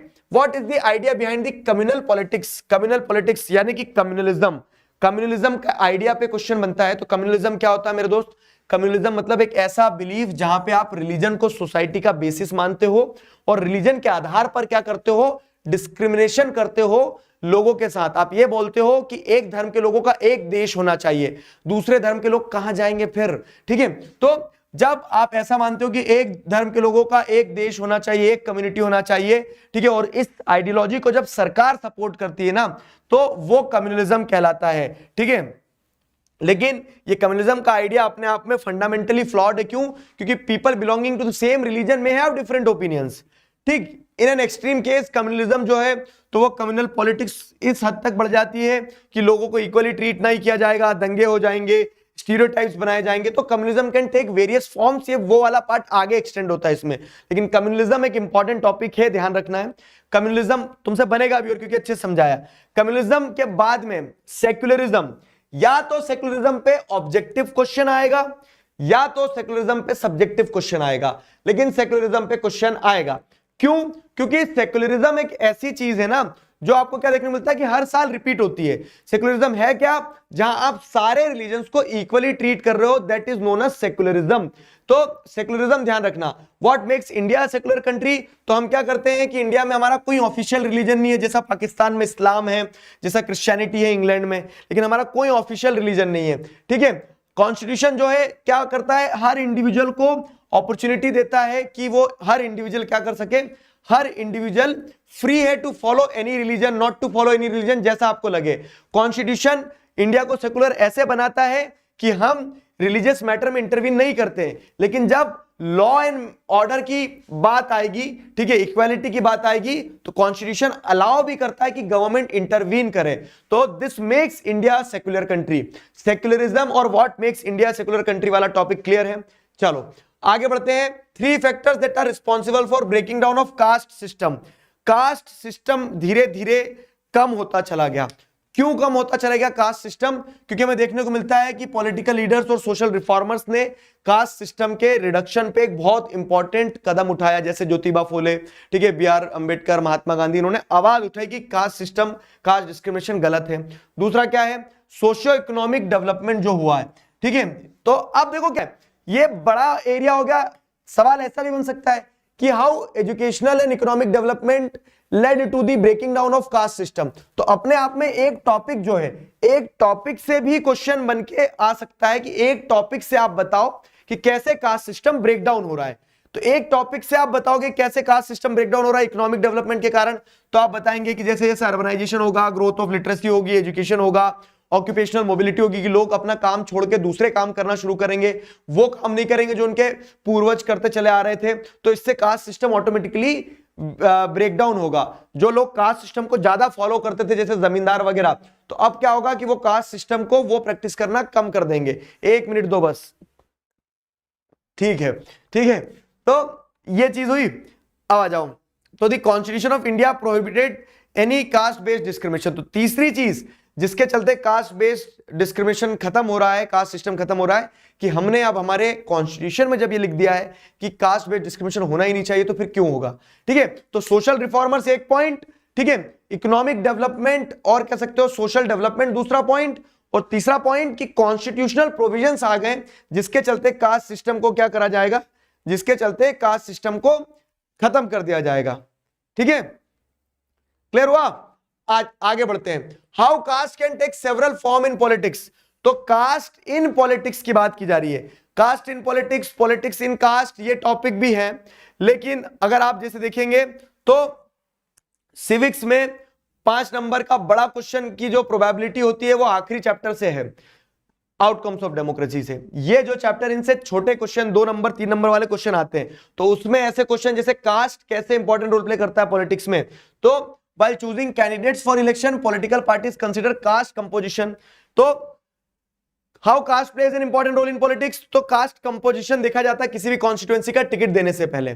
कास्ट सेंटिमेंट्स को अपील किया जाता है। ध्यान आ रहा है? मैंने पढ़ाते समय सब बताया था ये कि कास्ट सेंटिमेंट्स अपील किए जाते हैं। अगर महाराष्ट्र जाओगे तो छत्रपति शिवाजी महाराज के कास्ट सेंटिमेंट्स को अपील किया जाएगा वोटर्स से वोट लेने के लिए। राजस्थान जाओगे तो महाराणा प्रताप की बात की जाएगी। ठीक है, तो पॉलिटिकल पार्टीज में एक appeal to the caste sentiments to win the votes. साथ ही साथ कुछ पॉलिटिकल पार्टीज को ऐसा कहा जाता है कि ये कुछ कास्ट को फेवर करती हैं, तो ये दिस शोज की caste plays a important role in politics. और यूनिवर्सल अडल्ट फ्रेंचाइजी के आने से अब हर पर्सन, 1 पर्सन की 1 वोट की 1 वैल्यू है, तो हर व्यक्ति ही क्या है, महत्वपूर्ण हो गया है। किसी भी कास्ट को आप इग्नोर नहीं कर सकते, इसलिए caste do play a very important role in politics. ठीक है, अब आ जाओ पॉलिटिकल पार्टीज वाले चैप्टर पे। तो पॉलिटिकल पार्टीज वाले चैप्टर में आपको क्या देखने को मिल रहा है कि एक सीधा सवाल कि पॉलिटिकल पार्टी क्या है और उसके फंक्शंस क्या हैं। या तो फेडरलिज्म के फीचर या तो पॉलिटिकल पार्टीज के फीचर, दोनों में से कुछ ना कुछ पक्का आपको आज पेपर में देखने को मिलेगा। तो पॉलिटिकल पार्टी के आप फीचर्स हो गया, फिर फंक्शंस ऑफ पॉलिटिकल पार्टी हो गया। तो अब ये सवाल जो है ना ऐसे आ सकता है, थोड़ा सा ट्विस्ट होके आ सकता है कि बताओ कि एक पॉलिटिकल पार्टी है, एक पॉलिटिकल पार्टी हार गई है, हारने के बाद में वो क्या कर रही है, फिर भी पार्लियामेंट में बैठ रही है, वो क्या रोल प्ले कर रही है, तो वो अपोजिशन का रोल प्ले कर रही है। ऐसे ही सिचुएशन बेस्ड क्वेश्चंस आएंगे, बी प्रिपेयर्ड फॉर दिस। मैं आपको बता रहा हूं कि डायरेक्ट क्वेश्चन हमेशा आए, नॉट नेसेसरली 1-2-4 क्वेश्चन आपको ऐसे सिचुएशन बेस्ड मिलेंगे, उसमें घबराना मत, पैनिक मत होना। क्यों? क्योंकि वो नेचर है एग्जाम का, कॉम्पिटेंसी बेस्ड क्वेश्चन उसी को बोलते हैं। क्वेश्चन पे दिमाग लगा के पढ़ना, क्योंकि टॉपिक तुम्हें सब पढ़ाए हैं। तो जैसे आप फंक्शंस ऑफ पॉलिटिकल पार्टी क्या है, तो पॉलिटिकल पार्टी क्या है, ग्रुप ऑफ ऑर्गेनाइज्ड पीपल जो एक साथ आते हैं, इलेक्शन कंटेस्ट करते हैं to hold power in the government. ठीक है, पावर होल्ड करने के लिए एक साथ आते हैं। अब काम क्या करते हैं, तो ये इलेक्शन कंटेस्ट करती है पॉलिटिकल पार्टी, इसका पहला रोल, पहला फंक्शन, जिसमें आपको क्या देखने को मिलता है कि पार्टी नॉमिनेट करती कैंडिडेट को, उसको टिकट देती है और वो चुनाव लड़ता है। दूसरा रोल क्या है, parties formulate policies and program. सरकार बनाने के बाद में वही पार्टीज क्या करेंगी, वो पॉलिसीज और प्रोग्राम प्रपोज करेगी ना कि इन पे लॉ बनना चाहिए नहीं बनना चाहिए। तीसरा क्या है कि पॉलिसीज प्रोग्राम प्रपोज करने के साथ साथ जब सरकार पॉलिटिकल पार्टीज बनाती है तो कानून भी पॉलिटिकल पार्टीज ही बनाएंगी। ठीक है, लॉ मेकिंग प्रोसेस को पॉलिटिकल पार्टीज इन्फ्लुएंस करती है। तीसरा हो गया। चौथा क्या है, political parties form and run government. Political parties क्या करती है, सरकारें बनाती है और सरकारें चलाती है। ठीक है, चुनाव लड़ने के बाद में सरकारें बनाना चलाना भी पॉलिटिकल पार्टीज का ही काम होता है। अगर पॉलिटिकल पार्टी हार गई तो ऑपोजिशन का रोल भी प्ले करती है। वो जो हार गए वो क्या करेंगे, ऑपोजिशन का रोल प्ले करेंगे। और पॉलिटिकल पार्टीज क्या करती है, पब्लिक ओपिनियन शेप करती है, क्योंकि पॉलिटिकल पार्टी के इतने सारे फॉलोवर्स होते हैं। देखो मैं आपको वही बता रहा हूं, अगर ऐसा स्पेसिफिक क्वेश्चन आ जाए क्या कि पॉलिटिकल पार्टी जो है ऑपोजिशन का रोल प्ले करती है, तो आप क्या लिखोगे कि आप बताओगे कि हाँ पॉलिटिकल पार्टी जो हार जाती है तो वो क्या करती है, वो डिफरेंट व्यूज या फिर रूलिंग पार्टी का एक अल्टरनेटिव प्रोवाइड करती है आपको, कि रूलिंग पार्टी जो है, कि रूलिंग पार्टी अगर अच्छा काम नहीं करी तो हमें मौका दो, हम भी तो अच्छे हैं, वैसा करके। ठीक है, तो ऑपोजिशन का रोल प्ले करती है, it shapes the public opinion, ये वाली चीज हो गई। Two party system and multi party system की अगर बात की जाए तो अब क्या है ना, पॉलिटिकल पार्टी के फंक्शन वगैरह समझ में आ गए एक बार, तो उसके बाद में क्या है कि what are the different party system. तो डिफरेंट पार्टी सिस्टम में क्या होता है, डिफरेंट पार्टी सिस्टम में आपको देखने को मिलता है एक टू पार्टी सिस्टम है, एक मल्टी पार्टी सिस्टम है। टू पार्टी सिस्टम में 2 पार्टीज होती है, ये डेमोक्रेटिक सिस्टम है, खास करके यूएसए और यूके में आपको देखने को मिल रहा है। ठीक है, several parties are there but probability of winning the election कह सकते हैं ना, कह सकते हैं oscillates between the 2 major parties. और वहीं अगर आप देखोगे मल्टी पार्टी सिस्टम में, जहां पे मल्टीपल पार्टीज के पावर में आने के चांसेस होते हैं, डाइवर्सिटी बेहतर तरीके से अकोमोडेट होती है मल्टी पार्टी सिस्टम में। मल्टी पार्टी सिस्टम का एग्जांपल है इंडिया, जहां पे आपको कोलिजन्स और अलायंस देखने को मिलते हैं कि मल्टीपल पार्टीज, अगर एक पार्टी की सरकार नहीं बन रही तो बहुत सारे एक साथ आके सरकार बनाते हैं। और साथ ही साथ क्या है कि 2 पार्टीज के अलावा भी तीसरी पार्टी आपको कहीं पे सरकार बनाते हुए देखने को मिलेगी, चाहे वो अकेले बनाए चाहे कि किसी के साथ मिलकर बनाए। फिर नेशनल पार्टी स्टेट पार्टी का क्राइटेरिया, अब सुनो, नेशनल पार्टी स्टेट पार्टी का क्राइटेरिया बहुत कम अभी तक देखने को मिला है एग्जाम में, लेकिन this time I am expecting कि नेशनल पार्टी स्टेट पार्टी के ऊपर कुछ ना कुछ तो आएगा, क्योंकि नेशनल पार्टी इस बार 1-2 ऐड हुई है ये सारा सब कुछ। तो क्राइटेरिया क्या है नेशनल पार्टी का, कि जो पूरी कंट्री पे जिसकी इन्फ्लुएंस है, इसे रिकॉग्नाइज्ड पार्टी कहा जाता है। नेशनल पार्टी बनने के लिए 6% वोट सिक्योर करना होगा आपको लोकसभा इलेक्शन में, या फिर 4 असेंबली के इलेक्शंस में, और एटलीस्ट 4 सीटें जीतना होगी। और स्टेट पार्टी बनने के लिए आपको क्या करना होगा, स्टेट पार्टी बनने के लिए आपको आपकी रीजनल लेवल पे पकड़ होना चाहिए, इसीलिए स्टेट पार्टीज को रीजनल पार्टी कहा जाता है। 6% वोट सिक्योर करना चाहिए रीजनल पार्टी को, स्टेट पार्टीज को 6% वोट सिक्योर करें, साथ ही साथ विंस एटलीस्ट 2 सीट, या तो 2 सीट जीते और 6% वोट सिक्योर करे, तब एक पार्टी स्टेट पार्टी कहलाती है। ठीक है, जैसे एग्जांपल के तौर पे आप क्या देखोगे, राष्ट्रीय जनता दल हो गया, शिवसेना, तो इनके नाम पूछे जाएंगे कि एकदम नॉट नेसेसरली, लेकिन ऊपर ऊपर एक ओवरव्यू ध्यान रहना चाहिए।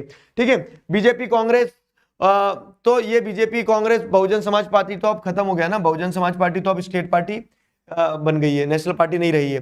तो ये या नहीं, बहुजन समाज पार्टी कांसीराम वाली है, अभी है Bahujan Samaj party, national party है। ठीक है, अब ये पार्टीज का अगर हम क्राइटेरिया देखें तो सिंपल, अपन ने जो थंब रूल एक वीडियो में सीखा है क्या, कि हर पार्टी का कोई ना कोई फाउंडिंग ईयर है, हर पार्टी की कोई ना कोई आइडियोलॉजी है, हर पार्टी का सिंबल है, लीडर है और एरिया है। उस हिसाब से आपको ये सारी नेशनल पार्टीज देखने को मिल रही हैं। अब 6 नेशनल पार्टी है नई बुक के हिसाब से, आम आदमी पार्टी और national people's party, 2 party book में ऐड हुई है। इनका आपको क्या ध्यान रखना है कि कब बनी, क्या आइडियोलॉजी है, कब बनी, क्या आइडियोलॉजी है, और साथ ही साथ क्या है, क्या सिंबल है, कौन लीडर है, ये सारी चीजें आपको ध्यान रखना है। ये खास करके 2 जो पार्टी ऐड हुई है, इसका पार्टी पे सीधा सीधा क्वेश्चन बनेगा क्या, इसकी गारंटी नहीं है। स्क्रीनशॉट क्या करोगे बेटा, मैं टेलीग्राम पे और व्हाट्सएप पे दोनों जगह आपको क्या कर दूंगा, ये पीडीएफ दे दूंगा, पहले समझ लो पूरा। फिर क्या है, what are the major challenge which a political party face. लिखो भाई साहब, अगर 5 नंबर का क्वेश्चन आउटकम्स ऑफ डेमोक्रेसी से नहीं आया इन केस, तो वो फिर पॉलिटिकल पार्टीज वाले चैप्टर से आएगा। और पॉलिटिकल पार्टीज वाले चैप्टर से अगर आउटकम्स 5 नंबर का क्वेश्चन आया तो वो इस टॉपिक से ही आता है कि चैलेंजेस क्या फेस करती है पॉलिटिकल पार्टीज। पहला चैलेंज है लैक ऑफ इंटरनल डेमोक्रेसी, जहां पे आपको क्या देखने को मिलता है कि पॉलिटिकल पार्टीज में टॉप पार्टी लीडर्स है वो डिसीजन ले लेते हैं, ठीक है, जो बॉटम में है उन्हें पता ही नहीं चलता है। पार्टी के टुवर्ड्स लॉयलिटी रखने से कुछ नहीं होगा, आपको लीडर्स की चापलूसी करना पड़ेगी लैक ऑफ इंटरनल डेमोक्रेसी के कारण।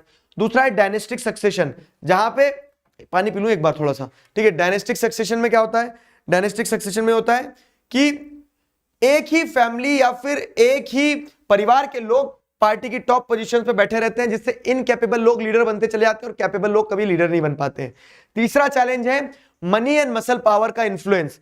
मनी एंड मसल पावर का इन्फ्लुएंस कैसा होता है कि पॉलिटिकल पार्टीज जो रहती हैं वो ऑफन मनी और मसल पावर का इस्तेमाल करती है जेन्युइन कैंडिडेट्स को रेस से बाहर निकालने के लिए, या फिर जिन लोगों के पास बहुत पैसा और बाहुबल होता है वो पार्टी की टिकट ले लेते हैं, ठीक है। तो मनी एंड मसल पावर भी क्या है, इन्फ्लुएंस करता है, एक चैलेंज है पॉलिटिकल पार्टीज के सामने। और चौथी चीज है कि limited choice for voters. Political parties जो है सब एक जैसी हैं, ठीक है, बहुत ज्यादा डिफरेंस नहीं होता पॉलिटिकल पार्टीज में, सब लगभग एक ही थाली के चट्टे बट्टे होते हैं।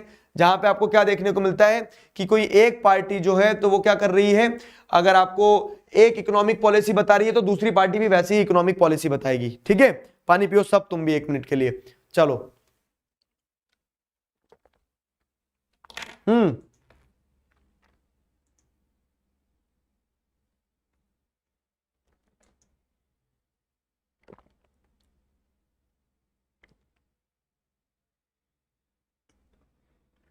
ठीक है,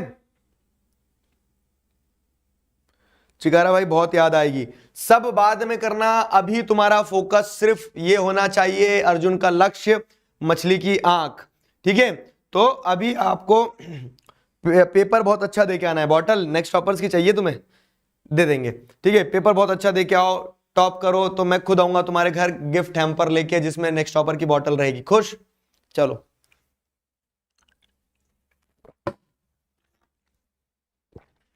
समझ गए, पिंकी प्रॉमिस।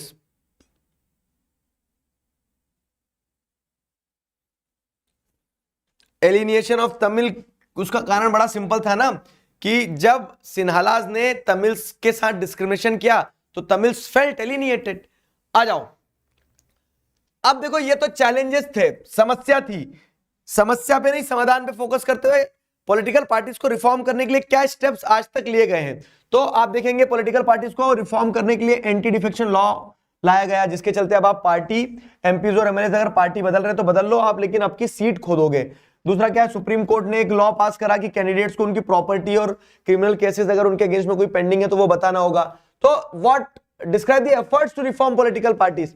तो 3 चीजें तो की जा चुकी है, जैसे इलेक्शन कमीशन ने रूल लाया कि पॉलिटिकल पार्टीज को क्या है, इंटरनल इलेक्शंस कंडक्ट करवाना होंगे, आईटीआर वगैरह फाइल करना होगी, ठीक है। और कुछ सजेशंस हैं, जैसे रेगुलेटिंग पार्टी रूल्स, तो इंटरनल इलेक्शंस होना चाहिए पार्टी में, उनको अपने रिकॉर्ड रखना चाहिए, टॉप पोजीशन पे कौन है, कैसे है, वो फेयर तरीके से है या नहीं है, ये सारी चीजों का भी फोकस किया जाना चाहिए। विमेन्स रिप्रेजेंटेशन बनना चाहिए पॉलिटिकल पार्टीज को, अगर रिफॉर्म करना है तो 1/3 सीट विमेन के लिए रिजर्व कर दो, कि 1/3 टिकट्स क्या है विमेन को दी जाएगी। साथ ही साथ क्या है, स्टेट फंडिंग ऑफ इलेक्शन पे फोकस किया गया कि अगर मनी एंड मसल पावर को यूज किया जा रहा है तो चुनाव में स्टेट फंडिंग हो ना, सरकार पैसा दे और उस पैसे से चुनाव लड़ा जाए, ये सारी चीजें हैं। अब आ जाओ, सुनो मेरी बात, 5 नंबर का एक क्वेश्चन आपको आउटकम्स ऑफ डेमोक्रेसी से पक्का देखने को मिलेगा, जिसमें ये वाला जो क्वेश्चन है कि democratic system is better then any other form of government, how democracy is better than non democratic system, democratic government के क्या advantages over non democratic system. सवाल बहरूपिया होता है, किसी भी तरह से पूछा जाए तो डेमोक्रेसी क्यों बेटर है, क्योंकि वो इक्वलिटी प्रमोट करती है, डिग्निटी इनहांस करती है, डिसीजन मेकिंग इंप्रूव करती है, कंफ्लिक्ट रिजॉल्व करती है और अपॉर्चुनिटी देती है कि हम अपनी गलतियां सुधार सके। तो ये वाला जो क्वेश्चन है ये आपको मैं 1000 बार बता चुका हूं, एक बार फिर बता रहा हूं कि how democracy is better than non democracy, इस पे क्वेश्चन बनता है। फाइन, आगे आ जाओ। How does democracy produces an accountable, responsive and legitimate government. तो डेमोक्रेटिक गवर्नमेंट एक अकाउंटेबल, रिस्पॉन्सिव, लेजिटिमेट गवर्नमेंट कैसे प्रोड्यूस करती है? तो अकाउंटेबल मतलब कि it is answerable to the people, responsive मतलब क्या है कि democratic government responds to the needs of the people, और डेमोक्रेटिक गवर्नमेंट एक लेजिटिमेट गवर्नमेंट है। कैसे? क्योंकि democratic government is people's own government, ये एक ऐसी सरकार है जिसे हमने खुद चुना है। तो डेमोक्रेटिक गवर्नमेंट क्या होती है? एक रिस्पॉन्सिव लेजिटिमेट गवर्नमेंट होती है। ये तीनों टर्म्स जो हैं, ये तीनों टर्म्स ध्यान रखना, ठीक है। अगला 5 नंबर का क्वेश्चन क्या है कि democracy do not appear to be very successful in reducing economic inequalities. तो ऐसा नहीं है, डेमोक्रेसी ने इकोनॉमिक इनइक्वालिटीज को रिड्यूस करने का प्रयास किया है, लेकिन आपको क्या देखने को मिलता है? लेकिन आपको देखने को मिलता है कि स्टिल देयर आर इनइक्वालिटीज। आपको यह देखने को मिलता है कि small number of people, ultra rich section of the society जो है वो huge proportion of wealth enjoy करता है, वहीं पे those people who are at bottom, ठीक है, वो अपनी 2 वक्त की रोटी भी अरेंज नहीं कर पाते हैं। कंट्रीज जैसे साउथ अफ्रीका, ब्राजील में आपको क्या देखने को मिलता है कि 20% people takes away more than 60% of the national income. तो ये कुछ आर्ग्यूमेंट्स जो है शो करते हैं कि हाँ डेमोक्रेसी में इनइक्वालिटीज हैं, लेकिन फिर भी हम डेमोक्रेसी को अडॉप्ट करते हैं। क्यों? क्योंकि डेमोक्रेसी में बेटर एडवांटेजेस हैं, दूसरे और भी एडवांटेजेस हैं जो डेमोक्रेसी देती है। फाइन, democracy lead to peaceful and harmonious life among citizen. Democracy peaceful और हार्मोनियस लाइफ कैसे कंडक्ट करवाती है? तो आप बताएंगे कि डेमोक्रेसी ही एकमात्र ऐसा सिस्टम ऑफ गवर्नमेंट है जहां पे आप डिफरेंट सेक्शंस को अकोमोडेट कर सकते हो। डेमोक्रेसी में ही आप डिफरेंसेस को सेलिब्रेट कर सकते हो। डेमोक्रेसी में आप क्या देखने को मिलता है कि डेमोक्रेसी में वो प्रोसीजर होता है जिसके चलते आप healthy competition among different communities, groups को टैकल कर सकते हो, ठीक है। नॉन डेमोक्रेटिक सिस्टम में तो कुचल दिए जाते हैं ना लोग। Democracy always accommodates minority view. Democracy has the ability to handle differences, social differences very peacefully, ठीक है। डेमोक्रेसी क्या करता है? पॉसिबिलिटी ऑफ टेंशन जो है उसको रिड्यूस कर देता है, क्योंकि वो हर ग्रुप को साथ रख के चलने का प्रयास करती है democracy. Got it? Democracy stands much superior, क्योंकि देखो इसमें 5 टॉपिक है, पांचों टॉपिक से अलग अलग सेट में आपको 5 नंबर के क्वेश्चन देखने को मिलेंगे। तो democracy stands much superior to any other form of government in promoting dignity and freedom. तो आप क्या कहेंगे कि डेमोक्रेसी स्लो हो सकती है, लेस एफिशिएंट हो सकती है, सब कुछ हो सकता है, लेकिन डेमोक्रेसी में आपको क्या देखने को मिलता है कि डिग्निटी ऑफ जो इंडिविजुअल्स हैं, खास करके जैसे विमेन का एग्जांपल, और विमेन के बाद में आप कास्ट बेसिस पे देखोगे तो वो डेमोक्रेसी में बिल्कुल नहीं होगा। क्यों? क्योंकि डेमोक्रेसी इस चीज की बात करती है कि एटलीस्ट डेमोक्रेसी इस चीज को गारंटी करती है आपको कि आप हर व्यक्ति इक्वल है, और जब हर व्यक्ति इक्वल है तो सबकी डिग्निटी और सबकी फ्रीडम को इक्वल ट्रीटमेंट दिया जाएगा। और अगर इक्वल ट्रीटमेंट नहीं हो रहा है तो at least you can raise your voice in democracy. Non democracy में तो आप आवाज भी नहीं उठा पाओगे, ठीक है। उसी चीज को इस क्वेश्चन में और आंसर में समझाया गया है। अब आ जाओ क्या इकोनॉमिक्स। इकोनॉमिक्स में आपको 20 नंबर पूरे देखने को मिलते हैं, मतलब इसमें मैप वर्क वगैरह कुछ नहीं है। तो अब ये जो 20 नंबर पूरे इसमें ऑब्जेक्टिव के एरियाज क्लियर हैं और सब्जेक्टिव के एरियाज क्लियर हैं, ठीक है। सब्जेक्टिव क्वेश्चंस जो हैं, तो सब्जेक्टिव क्वेश्चन अभी तक जो देखते आए हैं, तो जैसे ग्लोबलाइजेशन, मनी एंड क्रेडिट, इन टॉपिक से ज्यादा आता है। ऑब्जेक्टिव क्वेश्चन चैप्टर 1 और चैप्टर 2 से ज्यादा आते हैं। तो पहले अगर शुरू करें तो different person can have different developmental goal. तो आप इसको कैसे सब्सटेंशिएट करोगे एग्जाम्पल के साथ में? तो एक व्यक्ति के लिए जो विकास होता है वो दूसरे के लिए विनाश होता है, ठीक है। एग्जाम्पल में डैम कंस्ट्रक्शन का आप एग्जाम्पल लिख सकते हो कि जब डैम बनते हैं तो एक व्यक्ति के लिए डैम बनाना तो डेवलपमेंट है, लेकिन दूसरे के लिए डिस्ट्रक्शन होता है। तो लोगों के डिफरेंट डेवलपमेंटल गोल होते हैं as well as conflicting developmental goal होते हैं, ठीक है। वो आप एग्जाम्पल से बताओ। तो ये आप डैम कंस्ट्रक्शन वाला एग्जाम्पल दे सकते हो, इसको थ्योरी को एक्सप्लेन कर सकते हो, ये इंपॉर्टेंट है। अब इसी इंपॉर्टेंस की बात करते हो अगर मैं बताऊं ना, तो different people have different developmental goal पे ऑब्जेक्टिव क्वेश्चंस कि लैंडलेस लेबर का क्या डेवलपमेंटल गोल होगा। तो ये जैसे आप देखोगे प्रॉस्परस फार्मर का क्या डेवलपमेंटल गोल होगा, वहीं पे फार्मर जो डिपेंड करता है सिर्फ रेन्स पे, तो उसका डेवलपमेंटल गोल क्या होगा कि उसको बारिश का पानी मिल जाए जैसे, ठीक है। तो ये ऑब्जेक्टिव में आता है, ये टेबल पे एक बार नजर दौड़ा लेना कि किसका डेवलपमेंटल गोल क्या होगा, और अगर नजर नहीं भी दौड़ाओगे तो थोड़ा प्रेजेंस ऑफ माइंड रखना कि एक व्यक्ति के बारे में दिया रहेगा, उस व्यक्ति का डेवलपमेंटल गोल क्या हो सकता है। साथ ही साथ टेबल बेस्ड क्वेश्चंस आएंगे पक्का, एक क्वेश्चन टेबल बेस्ड आपको देखने को मिलेगा एक नंबर में, तो वो टेबल्स को देखना, उन टेबल को देख के वहीं के वहीं समझ के आंसर सॉल्व करने की कोशिश करना, ठीक है। ये जो कीवर्ड्स है जैसे इन्फेंट मोर्टिलिटी रेट क्या होता है, लिटरेसी रेट क्या होता है, नेट अटेंडेंस रेशियो क्या होता है, इस पे भी सवाल बनता है। तो इन्फेंट मोर्टिलिटी रेट क्या है कि number of children dying before the completion of 1 year out of the 1000 children born in a particular year, ठीक है। इन्फेंट मोर्टिलिटी रेट हो गया। लिटरेसी रेट में क्या देखने को मिलता है कि 7 एंड अबव एज ग्रुप में कितने लोग पढ़ना लिखना जानते हैं। तो ये टेबल पे एक क्वेश्चन, ह्यूमन डेवलपमेंट इंडेक्स क्या है, तो ह्यूमन डेवलपमेंट इंडेक्स और वर्ल्ड डेवलपमेंट रिपोर्ट ये फैक्ट्स है। मैंने बताया चैप्टर 1 और 2 से फैक्ट्स ज्यादा आएंगे, ऑब्जेक्टिव की प्रोबेबिलिटी ज्यादा बनेगी।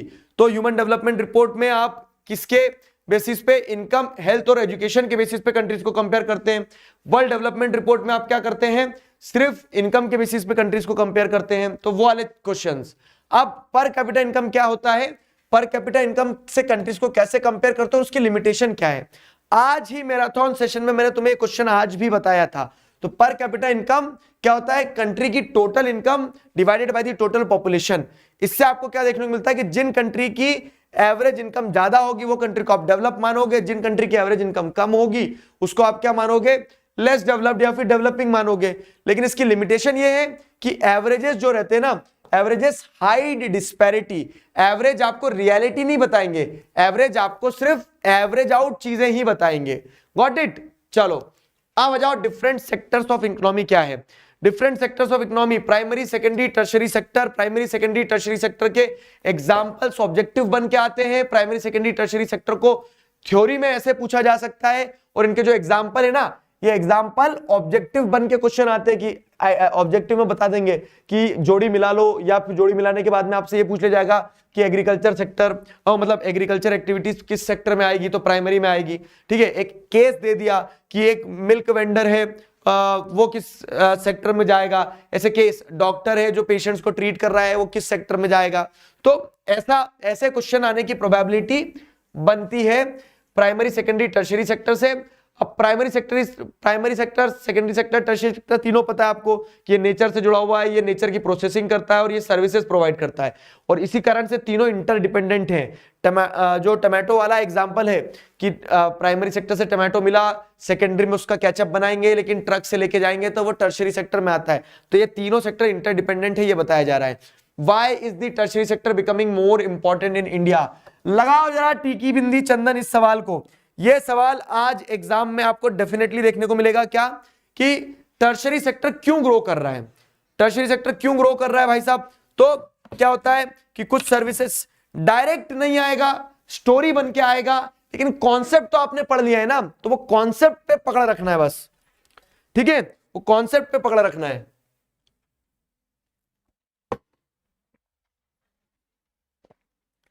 रिकॉर्डेड नहीं है अश्मित यादव, बेटा ऑल द बेस्ट, अच्छे से एग्जाम देके आना, रिकॉर्डेड और लाइव के चक्कर में मत पड़े रहो। जरूरी यह है कि तुम्हारा एक एक मिनट सही इस्तेमाल हो और तुम अच्छे से पेपर देके आओ, ठीक है। मैंने तुम्हें आज जितने क्वेश्चन बताए, क्योंकि सेट भी तो 3 होते हैं ना, तो सबके लिए बताना पड़ेगा किसके सेट में क्या आएगा, ठीक। तो आप लोग तैयार रहना, क्योंकि ये वो एरियाज हैं, इट्स नॉट लाइक कि मुझे पेपर मिल जाता है, इट्स नॉट लाइक कि मेरा कहीं पे कोई कनेक्शन है। It's all about the intensive research, it's all about the teaching experience of last 9 years, कि हम एटलीस्ट ये तो समझ सकते हैं, पैटर्न पकड़ सकते हैं कि कैसे सवाल आएंगे। और मैं बड़ा कॉन्फिडेंट हूं उस चीज को लेके कि मैंने तुम्हें सब कुछ पढ़ा के रखा है, तुम बस कॉन्फिडेंटली जाना और अच्छे से पेपर देके आना, घबराना मत, पेपर बहुत ईजी आएगा, ठीक है। आई बिलीव कि तुम बहुत अच्छे से पेपर देके आओगे। तो अभी और थोड़ा सा जो 1-2 चैप्टर बचे वो कवर कर लें। टर्शरी सेक्टर क्यों ग्रो कर रहा है, तो several services are very important. ये सर्विसेज बेसिक होती है, ये सर्विसेज विद टाइम ग्रो करेगी। प्राइमरी और सेकेंडरी सेक्टर ग्रो करेगा तो टर्शरी सेक्टर ग्रो करेगा ही करेगा, ठीक है। Rise in income lead to the rise in the living standard of the people. जैसे जैसे लोगों की इनकम बढ़ेगी, लोग क्या करेंगे, ज्यादा ज्यादा सर्विसेज अफोर्ड करेंगे। और new services based on information communication technology भी आपको क्या देखने को मिलती है कि इमर्ज होती है। ठीक है, न्यू सर्विसेज इमर्ज होती है। ठीक है, ये हो गया। आगे बढ़ते हैं कि describe the key features of MNREGA, Mahatma Gandhi national rural employment guarantee act. अब क्या है ना, एम्प्लॉयमेंट जनरेशन वाला जो क्वेश्चन है उस पे क्वेश्चन है, पीडीएफ में आपको दूंगा, पीडीएफ आपको दूंगा टेलीग्राम पे, खत्म तो जाने दो क्लास तब तो पीडीएफ दे पाऊंगा। Key feature of Mahatma Gandhi national rural employment guarantee act, 100 days of guaranteed employment, right to work दिया जाएगा। अगर गवर्नमेंट फेल हो जाती है काम देने में तो गवर्नमेंट आपको क्या देगी, अनएम्प्लॉयमेंट अलावेंस देगी। ठीक है, ये हो गया आपका मनरेगा वाला क्वेश्चन। ठीक है, फिर क्या है, डिस्टिंग्विश सर्विस कंडीशंस ऑफ और, हाँ अब सुनो मेरी बात, ऑर्गेनाइज्ड और अनऑर्गेनाइज्ड सेक्टर पे एक सिचुएशन बेस्ड क्वेश्चन, कि जैसे ऐसा बना दिया था ना, कहानी बना दी जाती है और क्वेश्चन आता है, तो ऑर्गेनाइज्ड अनऑर्गेनाइज्ड सेक्टर में से वो क्वेश्चन बन के आएगा कि कंडीशंस दे दी, बताओ ये ऑर्गेनाइज सेक्टर में अनऑर्गेनाइज सेक्टर में है, अनऑर्गेनाइज सेक्टर के किन डिसएडवांटेजेस को, किन एडवांटेजेस को एंजॉय कर रहा है। तो जैसे कमल और कांता की कहानी है और कहानी से आपको एक टॉपिक समझाया गया, तो ऐसे कहानी से सवाल ऑर्गेनाइज्ड और अनऑर्गेनाइज सेक्टर बन के आता है। तो आपको ऑर्गेनाइज सेक्टर के बारे में पता है कि ऑर्गेनाइज सेक्टर रजिस्टर्ड होता है, गवर्नमेंट के पास रूल्स रेगुलेशन फॉलो किए जाते हैं, वर्किंग आवर फिक्स्ड होते हैं सब कुछ, और उसी का उलट अनऑर्गेनाइज सेक्टर में होता है। तो ऑर्गेनाइज्ड अनऑर्गेनाइज सेक्टर के लिए तैयार रहना मेरे दोस्त। ठीक, आगे क्या है, explain the loan activities of bank. Bank money and credit में आ जाओ।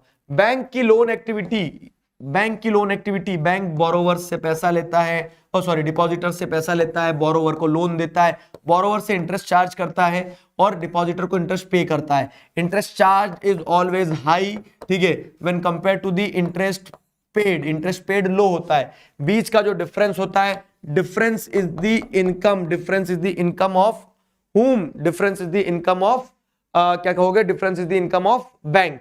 ठीक है, तो ये बैंक की लोन एक्टिविटी जो है ये आपको ध्यान रखना है, बैंक की लोन एक्टिविटी ध्यान रखना है।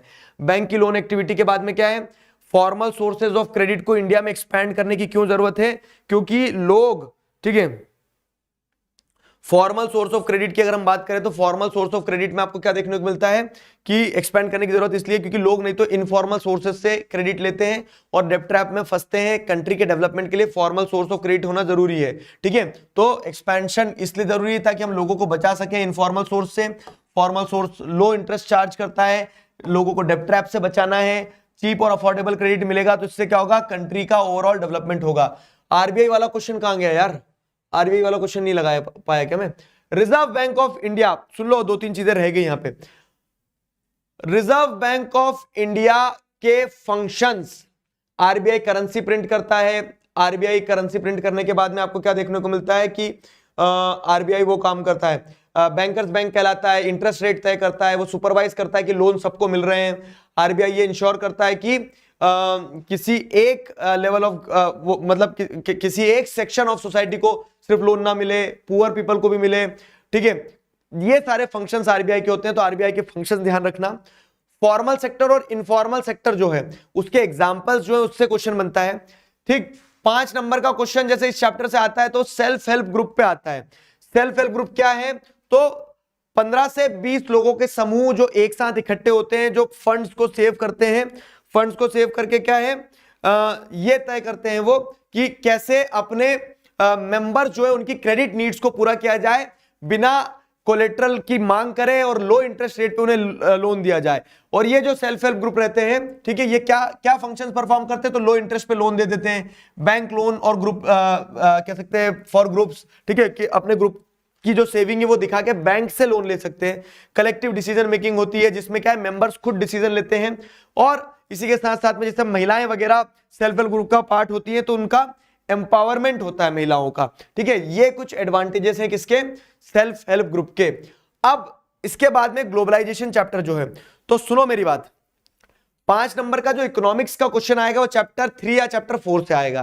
तो चैप्टर 3 में जैसे मैंने आपको बताया क्या है क्वेश्चन, टर्शरी से चैप्टर 3 में क्वेश्चन क्या बन जाएगा आपका कि आरबीआई का वो हो गया, बैंक की लोन एक्टिविटी हो गया, या फिर आप कह लो बैंक की लोन एक्टिविटी हो गया, और मनी मनी एंड क्रेडिट में मनी एज अ नहीं बार्टर एक्सचेंज वगैरह, ये शॉर्ट क्वेश्चन बन जाएंगे बार्टर एक्सचेंज वगैरह। एक एक क्वेश्चन मैं मिस कर रहा हूं, मेरे दिमाग में आ रहा था लेकिन फिर स्किप कर गया मैं। कौन सा है? हाँ, ग्लोबलाइजेशन चैप्टर में। ग्लोबलाइजेशन चैप्टर में लिबरलाइजेशन वाला आया क्या? हाँ, ये वही तो है। Barriers on foreign trade and foreign investments were removed to a large extent in 1991। क्यों बैरियर्स रिमूव करी? ताकि हम अपनी डोमेस्टिक इंडस्ट्रीज को क्या करवा सके? ग्रो करवा सके। ठीक है, लिबरलाइजेशन ने कैसे ग्लोबलाइजेशन प्रोसेस को स्ट्रेंथन किया, वो वाला पार्ट जो है, ठीक है, कि liberalization, how liberalization played an important role in the globalization process. तो लिबरलाइजेशन से हमने इकोनॉमीज ओपन अप करी, जिससे क्या हुआ? फॉरेन इन्वेस्टमेंट और फॉरेन गुड्स वगैरह आना आसान हो गया। तो लिबरलाइजेशन और ग्लोबलाइजेशन का कनेक्शन, ठीक है, factors that have enabled globalization में टेक्नोलॉजी से ज्यादा इंपॉर्टेंट क्या है? लिबरलाइजेशन वाला पार्ट है। लिबरलाइजेशन वाला पार्ट ध्यान रखना है। क्लियर हुआ? ध्यान रहेगा सब कुछ। राइज इन टर्शरी सेक्टर ध्यान रखना, ठीक है, राइज इन टर्शरी सेक्टर ध्यान रखना। तो जितने क्वेश्चंस हो सकते थे मैंने सारे क्वेश्चन तुम्हें, मोस्ट प्रोबेबल क्वेश्चन सारे बता दिए हैं। मैं निश्चिंत हूं इस चीज को लेकर कि तुम अपना बेस्ट देकर आओगे। ठीक है, ये पीडीएफ टेलीग्राम पे डाल दो जरा फटाक से। ठीक है, तो पीडीएफ टेलीग्राम पे चले जाएगा, अभी मिल रहा है बस तुम्हें। हम आज फॉर्मली इस सफर को यहां पे समाप्त कर रहे हैं, लेकिन मैं आपसे जीवन भर जुड़ा रहना चाहूंगा। कैसे? तो आप मेरे साथ जुड़ सकते हो। ठीक है, देयर आर डिफरेंट वेज कि अब हम 10वीं के बाद भी हैं। ठीक है, सबसे पहले तो अपन मिल रहे हैं परचम मीटअप्स में। 10वीं के बाद हम मिल रहे हैं प्रारंभ में। प्रारंभ क्या है? तो प्रारंभ आपकी क्लास 11th की तैयारी है। प्रारंभ में आपको क्या देखने को मिलेगा कि टीम ह्यूमैनिटीज होगी, टीम कॉमर्स होगी, टीम साइंस होगी, जिसमें मैं, आपके शोभित भैया, आपके प्रशांत भैया, हम सब मिलकर आपको पढ़ा रहे होंगे। तो उस चीज के लिए वी इनवाइट यू ऑल। हमने अर्ली बर्ड एनरोलमेंट स्टार्ट कर दिए हैं और हैवी डिस्काउंटेड प्राइस में एनरोलमेंट दे रहे हैं। आपको कूपन कोड यूज करना है अर्ली बर्ड विदाउट स्पेस, तो आपको इन बैचेस में एनरोलमेंट मिल जाएगा ऑन अ डिस्काउंटेड प्राइस। ठीक है, इसके साथ साथ क्या है? इसके साथ साथ आप कनेक्ट हो सकते हो, जैसे सोशल ब्रेन्स वाला एक हमारा और चैनल है, जिसपे हम क्या करेंगे कि 10वीं के बाद भी जुड़े रहेंगे। फाइन, ये सफर फॉर्मली आज ऐसे खत्म हो रहा है। देखो, मैं बहुत ज्यादा समय नहीं लूंगा, आपका कहना बहुत कुछ है, लेकिन एक बार बहुत अच्छा पेपर दे के आओ, जो मुझे पूरा पूरा विश्वास है तुम दे के आओगे। उसके बाद में हम बात करेंगे। जब आप पेपर देके बाहर निकलोगे ना, तो आपको ये बताना है कि सर, ये जो मेहनत करी साल भर, ये 4 दिन, ये सुबह के 4 बजे, ये सारी मेहनत वर्थ इट है। I will be waiting for your response videos, I will be waiting for your stories, I will be waiting for all the edits which you people are going to made after your exam. ठीक है, तो ये पूरी मेहनत रंग लाई या नहीं लाई, वो लाएगी, क्यों नहीं लाएगी, और ये आपको बताना है। I believe now you are all set for your exams.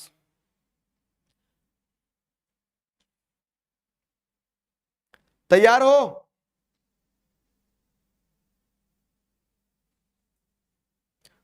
Chapter chronology कैसे लिखनी है? सर, चैप्टर क्रोनोलॉजी लिखने को नहीं आएगी, ऑब्जेक्टिव में क्वेश्चन आता है। ठीक है, क्रोनोलॉजी का मॉरल रीजन, पोटेंशियल रीजन बताया, पीडीएफ बना के पीडीएफ टेलीग्राम पे गया।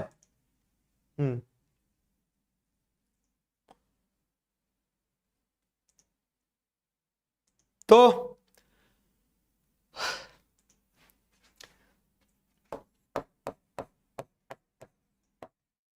ऑल द बेस्ट, विजय भव, विदाई 4.0, आई मिस यू ऑल। लेकिन उससे इंपॉर्टेंट ये है कि just make all of us proud. अच्छा पेपर देके आना, ठीक है, कॉन्फिडेंस के साथ जाना। मुझे पता है तुम बहुत बेहतरीन तरीके से तैयार हो और बहुत बेहतरीन तरीके से पेपर देके आओगे। you people know I want to say a lot of thing, लेकिन अब बस इतना कहूंगा कि जाओ अपना पेपर बेस्ट तरीके से दे के आओ, समय का सदुपयोग करो, एक बार रिवाइज कर लेना और सारी चीजें। ठीक है,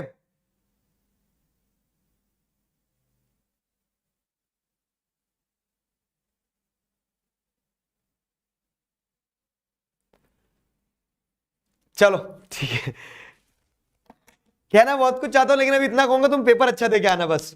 मिलते हैं शाम में, ठीक है, शाम में लाइव मिलेंगे पक्का से। तो this was a lovely journey with you all of, मेरे वर्ड्स फंबल हो रहे हैं, मैं क्या क्या बोलूं, ठीक है, मैं ये बोल रहा हूं तुमसे बस कि तुम अच्छे से पेपर दे के आना। जाओ, bye bye, all the best, best of luck, be the best version of yourself, you people are going to rock it, ठीक है, चलो जाओ। We'll see you all soon in the live sessions. We'll see you all soon in person in Parcham meetup. We'll be waiting for your responses. जैसे ही paper दे के बाहर निकलो तुरंत बताना मुझे कि कैसा पेपर गया, ठीक है। तुम लोगों से ज्यादा एक्साइटमेंट, नर्वसनेस और तुम लोगों से ज्यादा फोड़ के आने वाली स्पिरिट मेरे अंदर है अभी कि तुम बहुत अच्छा करके आने वाले हो, ठीक।